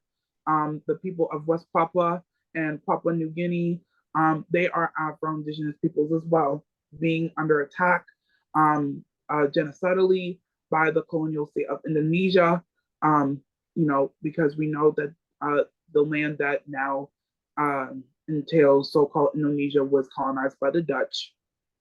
Yeah. And, the Indonesian regimes attacking the indigenous people of West Papua, taking their land, holding them hostage, kidnapping them, taking their land, is still happening. We also stand in solidarity with the indigenous peoples of West Papua and Papua New Guinea and Oceania, period, including Hawaii, because it's part of Oceania too. We stand in solidarity with them. And, once again, they're part of the global South. So we will stand in solidarity with them and fight, with them far away and, physically with them because it's definitely got to that point of they need a lot of solidarity because especially the Indonesian regimes, the military regimes in Indonesia are ramping up their attacks against the West Papuan people. So it's very important that we stand in solidarity with them as well, because once again, racialism plays a big role into why Indonesia is even Indonesia in the first place, and why there is a racialized there's racialized warfare against the indigenous peoples of West Papua. So once again, this concept is not real. It's time for us to actually find and discover who we truly are and stop hiding behind biological markers, because that's not who we are. We're African people. I am African and Choctaw and proud to be. That is who I am. That is who I truly am. I am an African person. I am a new African person. I am a descendant of the Choctaw people. That is who I am. That is my rightful identity. And the Boricuas as well, to reclaim their African heritage, to reclaim their Naino heritage, to reclaim their Berber heritage, to reclaim their Basque heritage, because, Puerto Ricans are a diverse people as well. They're not culturally lazy, as some Europeans would like to say, and other colonized peoples as well, to finally reclaim and rediscover who we truly are, and to actually implement our rightful identities back, as, is essentially class suicide against the capitalist system. And that's very important for us to do as well. Absolutely. It's one of those things that I wish more people grasped, that, okay, human ancestors go back about 7 million fucking years. Humans in our current form, around 200,000 to 300,000 years. And how did we manage to exist all that fucking time, copacetically for the most part, peaceably for the most part, and then all of a sudden 500 fucking years ago, people wanted to make up this idea about race at the same time as making up this financial system called capitalism that will just so happen to exploit you harder based upon your race. And they want to try to call this, oh, it's just, part of human existence. No, the fuck it's not. Yeah. Because it's a incredibly new fucking ideological, set of factors there that never fucking existed for the entirety of human history until the last 500 fucking years. Right. It's bullshit. They made this shit up in pursuit of profit, in pursuit of controlling the population, having people divided and fucking warring with each other over fucking what your identity is according to this white supremacist fucking scale, Right. and the whole fucking 9 yards, because those things uphold capitalism. They are not just a side effect of capitalism, but they help uphold it. And Yes. it's all fucked.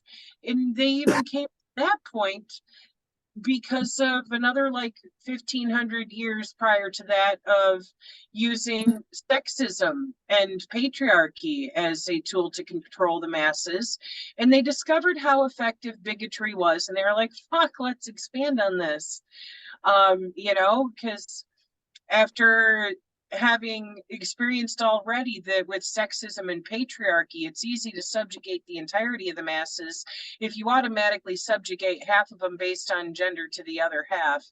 And I'm using this very loosely in quotes, because that was just them being fucking ignorant and not understanding that gender is actually a very fluid fucking spectrum, which Very we know that now because of studying genetics and realizing that there never was a fucking binary of you are either XX or XY. You can also be XXY, XYY, XXXY, etc. There are so many polysomies.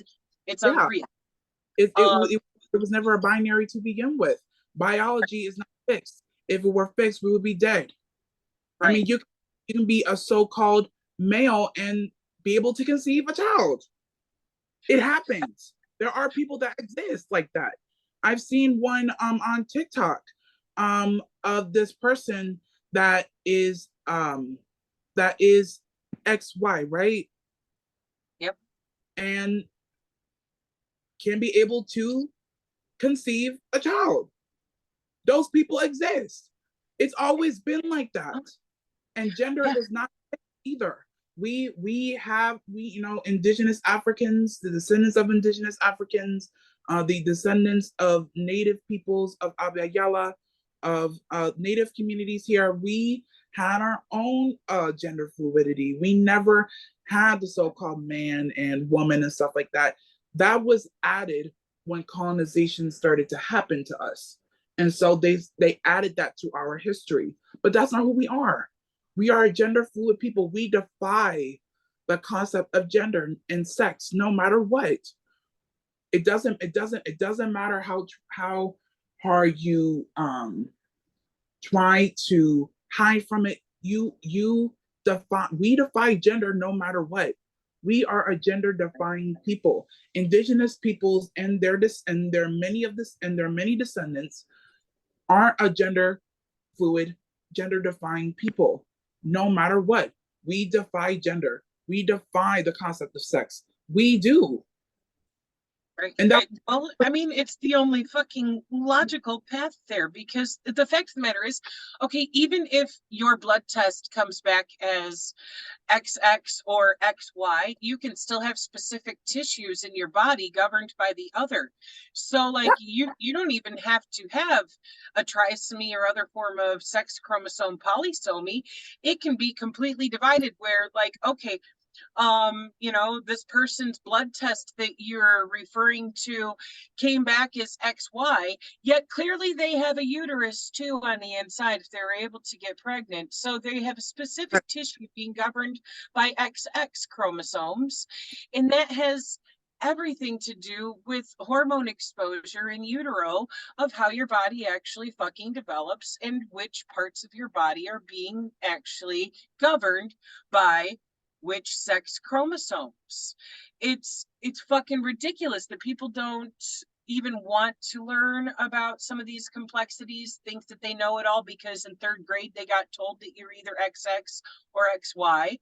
But that's a very oversimplistic fucking, third grade level fucking assessment of the situation, when it is not, it's not the full truth.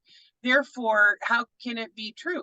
It'd be great if they actually started teaching the real complexities of gender and of, sex chromosomes, etc., and how all these come into play. Because biological sex, as these fucks like to call it, is not the same thing as gender. Gender is a societal concept of, you know, like, are you feminine or masculine? Do you have balance between the two? Do you lean more in one direction or the other? Like, okay, Right. I'm XX. I am a cis woman as far as biological sex is considered. But when it comes to my vibe, you know, like, okay, I have traits that people have always seen as, you know, oh, that's masculine of you. And it's like, well, right. no, because I don't see any fucking activity or any personality attribute as belonging to one gender or another. I am who I am. And regardless of like whether what I'm expressing is considered feminine or considered masculine, Or considered normal. a woman, I'm still me, you know. But you know, like a lot of people don't have any deeper understanding of any of that.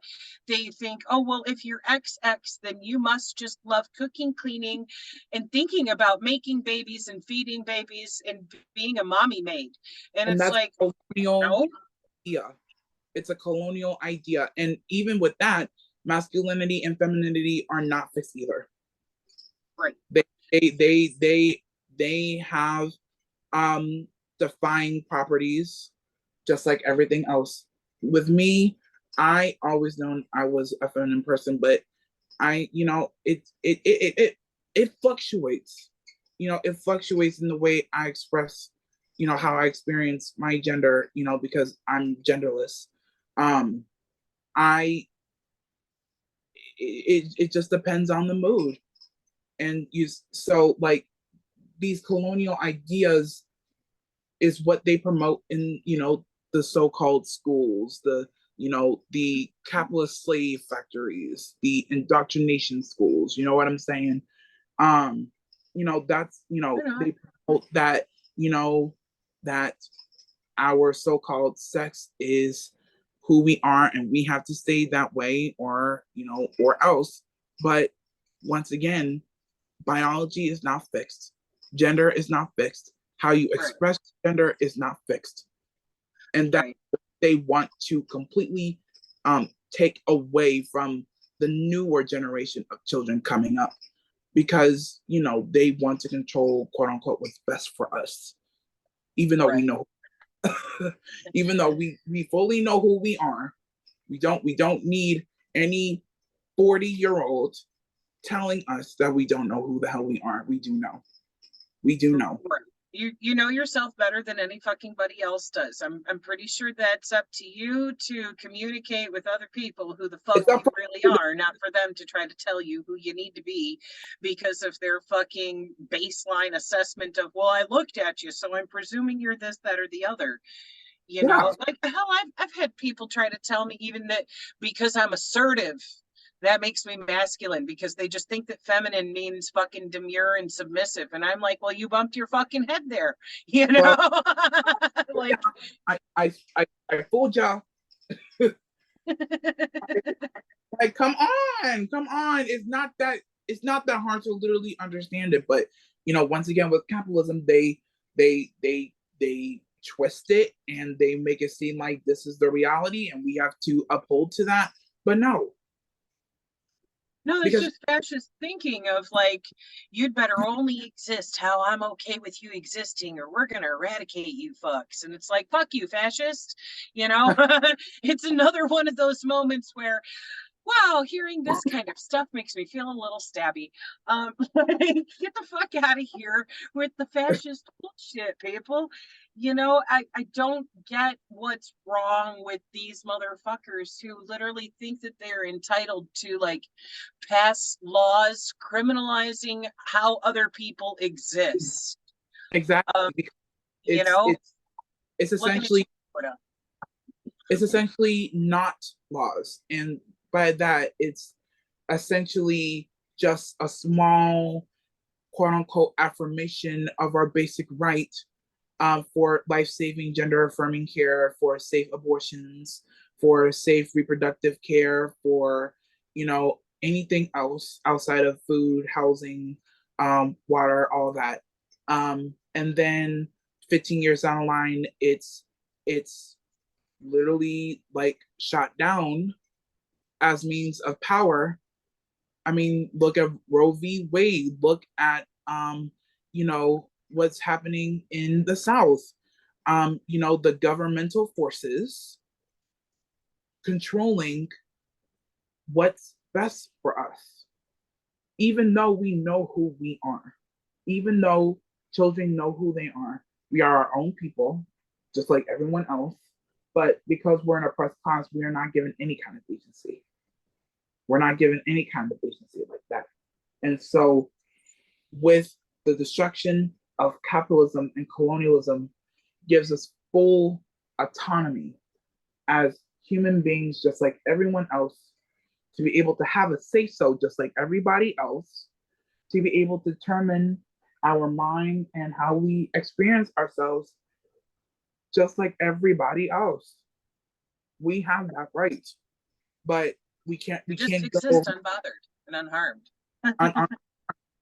And we don't need a freaking pig government to affirm that for us, because we know that they're going to shoot it down 20 years down the line after it's passed.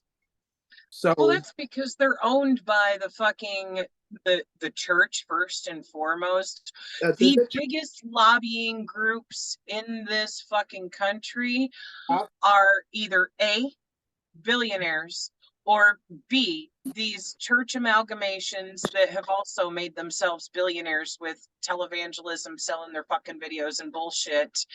And those are the two forces which control what the government does, which is why the government gets on its fucking knees and sucks the dick of big business and gets on its knees and sucks the dick of big church. Because those two influences are what's lining their pockets with this legalized bribery called lobbying. And it's, technically fucking illegal. We do have a thing called separation of church and state. It's just never been enforced. And so these motherfuckers are getting away with lining pockets in Washington with it having a caveat attached to those funds of, we'll throw this money in your campaign fund, but you're going to start passing laws to criminalize trans people or to criminalize gay marriage and push back against, the equal marriage laws, or, as you pointed out a moment ago, to push back and repeal fucking Roe. And that's one reason why I point out how dangerous the shitlib fucking idea of reformism is, because it will always be walked back by the next administration if you don't fucking codify. And so it's like these shitlibs who like to call themselves the left, they're not really the left, because the actual left begins with anti-capitalism. These fucking shitlibs on Roe for 50 fucking years, refusing to codify it, and now look where we're at. They let the fucking fascists overturn it. They are the silent participants. The Republicans and conservatives, they're the more outwardly violent enforcers of it. The liberals and Democrats are just silent. They don't say anything. They proclaim to be, for trans rights, for gay rights, for the rights of the so-called Black people. But, once again, they're both the same people. It doesn't matter what color they are still the same people. They're still fascist. It's just that one group is more silent than the other. Yep. Republicans will come out like loud as fuck about it. Like, yes, we're going to do this fascist shit and we're going to call it good, even though everybody's going, wait a minute, that's fucking bad. And the Democrats just sit there being fucking useless. The most they do is pander, like with their bullshit of every year fucking waving the rainbow flag while they allow shit to be passed, which, criminalizes being gay or trans. Or when they fucking took a knee wearing kente cloth to disrespect the fucking movement against police brutality and turned around and fucking gave the pigs billions more in funding. And it's like, you fucking kidding me? But they want to act like They want to act like the victim. Oh, we're under attack by these Republicans. Oh, please sign petitions to, save us, vote harder, all this stuff.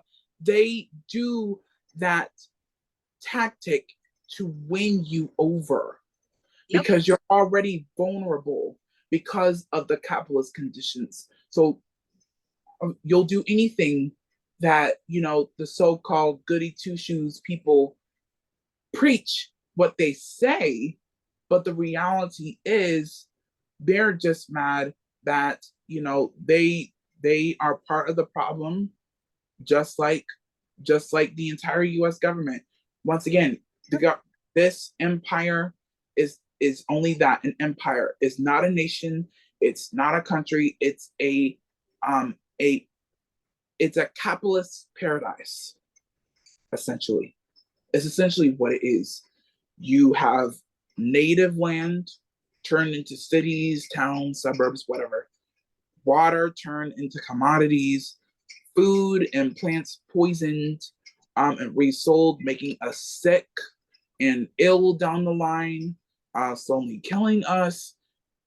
You have housing turned into a whole cash cow commodity and not a automatically free thing, because once again, we deserve a roof over our heads with all the other rights. It's a capitalist paradise. That's it. And everything you just listed there is a form of violence being exercised against the people, against the masses.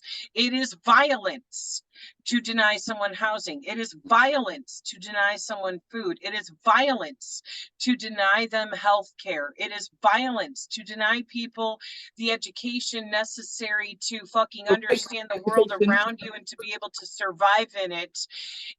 It's one of those things that just really makes me shake my fucking head when colonizers like to pretend as if they are entitled to continue to enact such great forms of violence on the people and then pretend to be the victim and to be persecuted when the people stand up and have no other choice but to use violence to fight back and protect their fucking lives and their very existence. Livelihood. And it's still happening today, no fucking differently than what Fanon was talking about happening in Algeria in the 50s and 60s.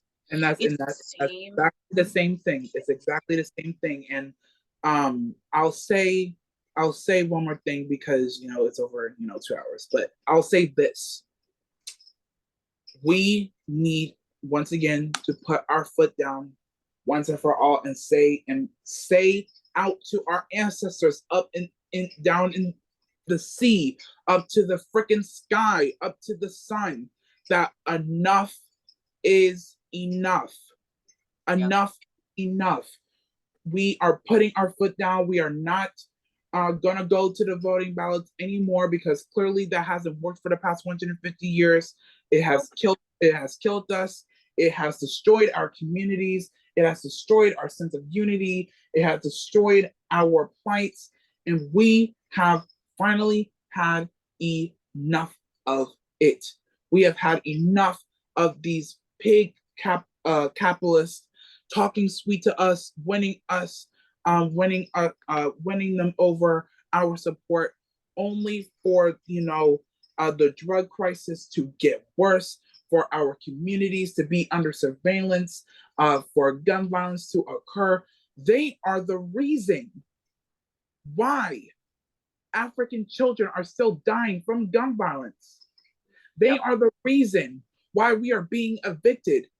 They are the reason why they have managed to infiltrate and neutralize our community and turn us against each other, to turn us into sexually violent rapists, child molesting, very, very violent people with each other, killing each other. They are the reason why we even have such senseless acts of violence amongst each other.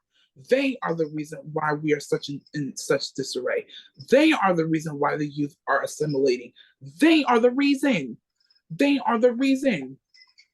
And now we can finally say you are the reason why we are, and we are going to take y'all down, even though we are not going to, say too much, because you already know what happens when we do. But still, we are going to take y'all down no matter what.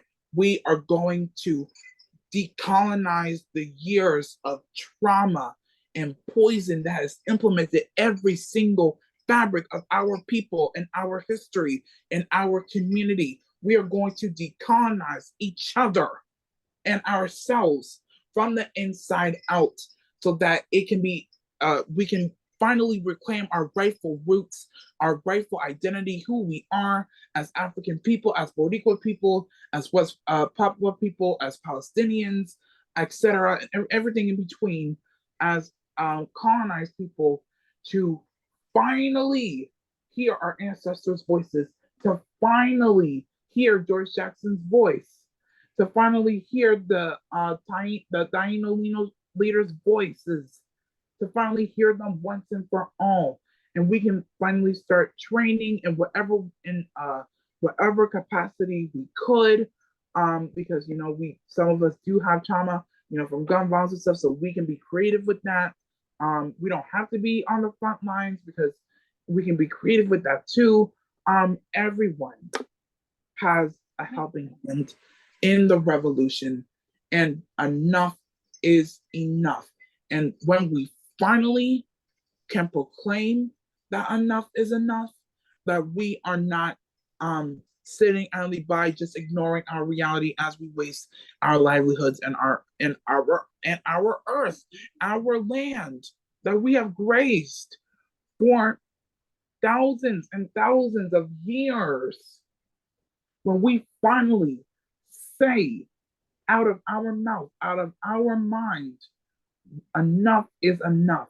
We are African people. We are Boricua people. We are Chicanos. We are Azteca. We are Irish. We are Palestinian.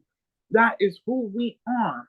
Until we can, when we finally do that, then we can be able to make headway. As even as bad as it may look right now, because it's hefty. It's more than hefty. We do not stop. We do not stop. We continue no matter what. We can do something small, but we never ever give up. Never ever look back. Never ever give in. And that's what I always, the very, very last thing I always say: grieve. Feel that anger. Feel that rage. Feel that disappointment. Feel that sense of defeat. But to everyone that watches this, never, ever, ever give in, because it is the death of a destiny. It is the death of a revolution. But to not give in, and to work creatively and smart with that grief, with that anger, with that rage that has been boiling inside you all your life, 20 years of your life, 30 years of your life, 50 years of your life. Never, ever, ever give in. And always, always go forward. Damn right. So the fact of the matter is, there is only so much violence that can be imposed upon us by the system before we are fed the fuck up.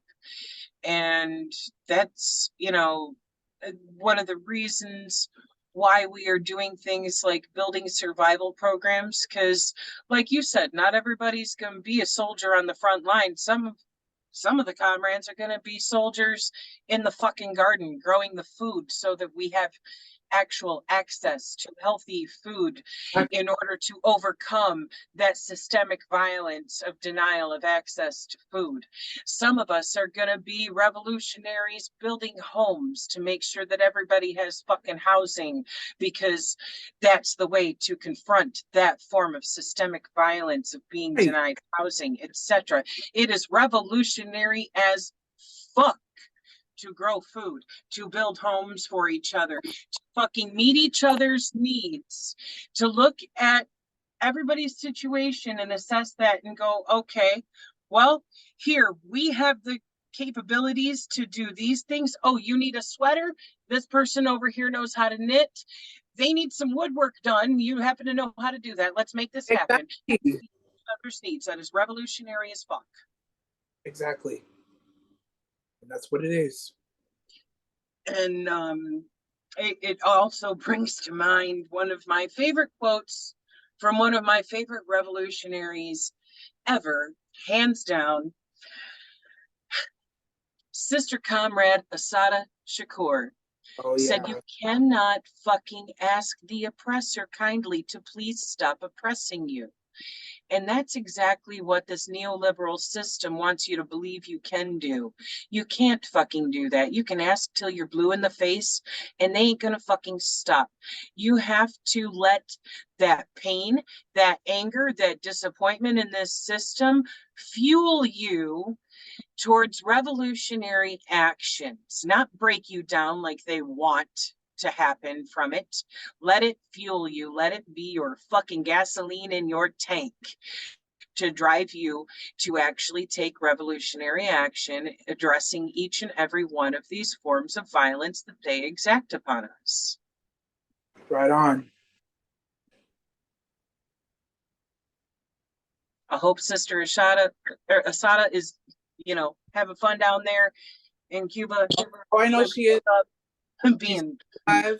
She's still alive. She's living her best life. In Cuba, the best place ever. right. She's living her life, still alive,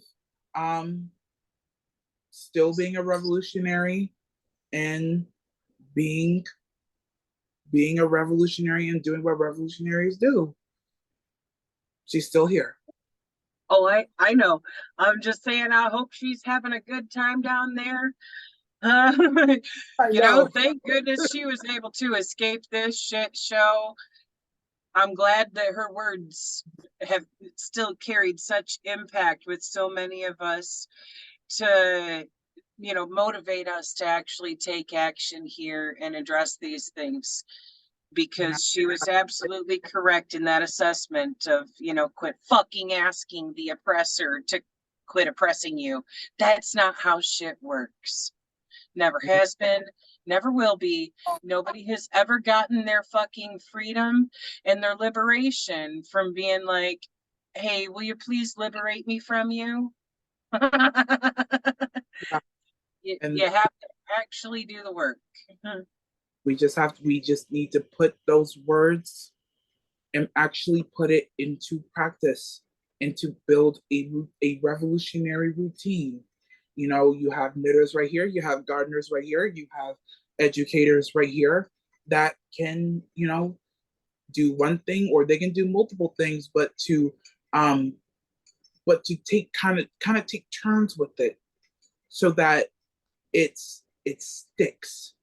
So that it sticks and not, just sticking for just a week and then we move on. No. It needs to permanently. Yeah, That's it's a matter of literally changing the way people operate across the board. It's not a temporary Band-Aid thing. It's this is a new way to live life. And honestly, an ancient way to live life that is, feels pretty fucking new to us because we were born and raised and conditioned to capitalist bullshit. But it's a matter of getting back to actually living in sustainable manners, of having balance between, yes, you absolutely have your rights of an autonomous individual, and as a people, we collectively have an obligation to care for each other too. There has to be that balance of autonomy and self-determination, as well as that community care. It's going to take both for us to not just survive, but thrive. And so this is why we must absolutely take many massive steps the fuck away from the raw individualism of capitalism that tells you to just seek out what you can get for yourself and fuck everybody else.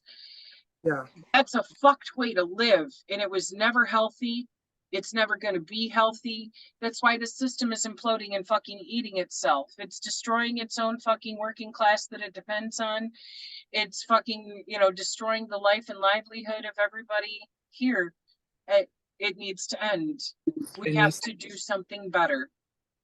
the And people and the land, period. yep. Even if, we're able to make use of technology for certain things to be automated, cool. But that should benefit everyone, not benefit some fucking capitalist pig owner of a shop. That should benefit the whole fucking community of like, okay, we all have to do less work now because we have this machine to automate part of the process. So there's technological developments that, even Marx pointed out that there will be developments from capitalism that actually help in communism, but nevertheless, there's no two ways around it that capitalism is not a sustainable fucking system. It's impossible to be working with a finite number of resources and expect infinite growth. That's what capitalism wants, but it's a fucking delusionary fucking idea. Right. You simply cannot have exponential fucking continuous never-ending fucking growth and not run out of resources, including the fucking people that they want to treat as a resource, Exactly. for providing the labor. Exactly. So we have to act accordingly with that, because there is technology that can or could help us, and there is technology that we need to abandon completely, especially AI. We cannot use AI. We cannot use AI. That is not sustainable, and it's violent. It's already showing its true violent nature already. Stealing books, stealing books, stealing art, and all of that. So that's a kind of technology we definitely do not want. We do not want AI. We want technology that can be able to accommodate the people and the land. I mean, we already had technology before colonization. So to get back to those ancient technologies as well will be very, very beneficial, instead of this AI shit that they're using to try to replace us. No, we need our technology back. That's it. Right. And so like that highlights even another point of like, you don't necessarily have to be a soldier on the front lines. You can be a fucking engineer and be a revolutionary, contributing to the cause of, people gaining our autonomy back, our independence, our fucking liberation from this fucking system. There is always going to be an avenue in which whatever your skill set is can be used for the benefit of the people, for the benefit of, the community itself, and as a nurturing facet instead of a fucking dick measuring competitive one. Because that's all capitalism is about, is compete with each other. Fucking, fight with each other for promotions and, recognition, blah, blah, blah, competition. And it puts people in that frame of mind of like, oh man, if that person gets theirs, then I won't get mine. So I'm going to have to fight them for it. And it's so fucked, because in reality, everybody should be able to get theirs just fine without it causing any kind of shortage for any fucking buddy else. We are not meant to compete with each other. We are meant to fucking collaborate with each other. We are communal beings. We're meant to help. We are a social people. We always been a social people. We have to help each other. We have to look out for each other no matter what. Everyone, anybody has something to contribute to revolution. If you're tech savvy, okay, good. We can use that. If you know how to cook, if you know how to do music, if you know how to do any kind of art, theater, because theater came from my folks. It came from us. Other things. It's something to contribute to the people and the land again. And that's what we really, really, really need to rely on. And that's what we need to rely on anyway, because none of these big violent technologies, techno-fascist, these techno-fascist creations are, they're not beneficial for us. It's not beneficial for revolution. AI is a complete no-no. It's a complete no-no. That's not even, it's not even like a negotiable. It's a definite non-negotiable. You cannot have that. We have to rely on each other and not rely on some violent faction of technology that serves the late stage of capitalism, because we're in the late stage of capitalism. So it's basically the culmination of everything that's been going on for the past 531 years and way past, literally exploding. So we have to rely on each other and the land, ourselves and the land, and revitalize uses of ancient indigenous technology in order to accommodate and protect us and our land. Yeah. I mean, hell, to be honest, even Stephen Hawking, world famous physicist, warned against AI and it being more dangerous than any fucking thing else he could think of. He literally said AI could be the worst event in the history of our civilization, and it's because he understood that it was going to be used for things like autonomous weapons, to oppress people. He knew that there's way too much potential there for harm versus the good it could possibly bring. So like that one is definitely a slippery slope of like, okay, yeah, sure, some automation could help with a few things. However, if you're using artificial intelligence in it where this fucking machine is making decisions for itself based on the ideology of who programmed it, that's a pretty fucked context, because these are not, living beings who have ever, experienced anything to learn from and grasp any kind of ethical boundaries. They just Right. operate on code. It's violent, and that's AI with the explosion of AI. That's how we're at the very, very late final stage of capitalism. Really, it's everything that has went on once again for the past 530 years and before imploding and cracking and collapsing, because they know it will not last forever. So they have to like a going away gift for us, for the earth, because they know they will not last. So they have to enhance these techno-fascist creations in order, is like a parting gift, because they know that they're collapsing. So they have to take us down with them, and that's not happening. Part of that push for replacing labor with automation, it's been because a lot of them have that ideology of like, oh, well, let's cull the fucking human herd, and literally wanting to commit mass murder because they want to pretend as if we have shortages of resources when really we have hoarding of resources and wasting of resources being thrown away and given to those who need them.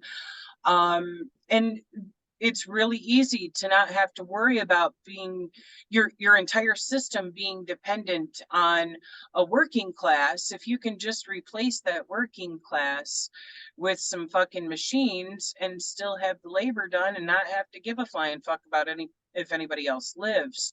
Right. And that's one of those things where I'm like, okay, that's a form of the means of production that we need to seize from them to make work for us instead of against us. Like I was saying, there's nothing wrong with using machinery to automate certain things in order to make for less labor that we have to do so we can spend more time living our lives,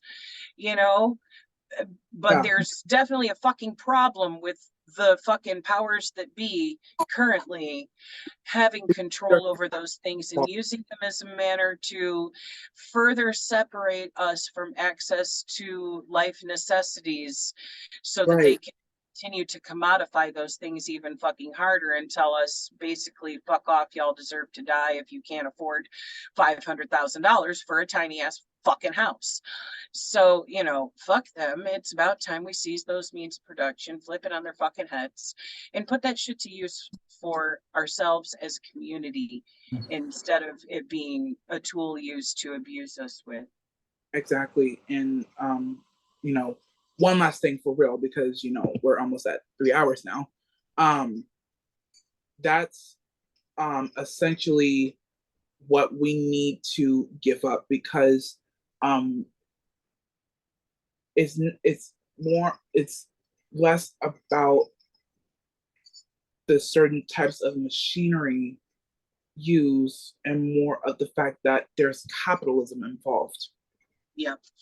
So capitalism, having the final say so over everything, obviously. They use these machines as weapons of imperialism, which is also part of the peak stage of capitalism, the, to try to keep itself up because they know they're collapsing. But certain machinery we can utilize, but if it's something made in the interest of the existence of capitalism, simply we it's deemed unusable and we can't use it, because that's just going to cause even more harm than we're trying to stop, than we're trying to steer away from once and for all. So we definitely need to think and act accordingly with that as well. Right. Of actually making use of the stuff that does have benefit for the community and throwing away the shit that does not, For example, okay, like it's a lot easier to use the fucking tractor that one person can drive than to need 100 people out there with, hose and fucking pitchforks trying to break up the soil to be able to plant this year's crops. Use the fucking tractor. That makes life easier for everyone involved. Things like that. When it comes to even like automation, okay, we definitely benefit from having things like looms to be able to make material with for making our clothes instead of having to fucking weave shit by hand on a hand loom. Okay, that's a benefit to the community. Let's fucking put that to use. We can buy some loom machines and mass produce cloth to be able to distribute for people to make clothes with. Not a problem. But I'm with Stephen Hawking and you on this one. The AI shit definitely makes me feel uncomfortable, because if we lose the capacity to actually fucking have control over this shit, or if the control of it is in the wrong hands, as it currently is, where it's being programmed. Like if you even go use OpenAI, ChatGPT, any of these things, and ask it questions about stuff, it most often will give you a very liberal answer to your shit. So that tells me it's being programmed by shit libs, and it's going to give a shit lib spin on anything that you're asking of it, unless you very specifically tell it, I want the answer to this framed in these terms of this ideology. Otherwise, it's going to give you some shit liberty.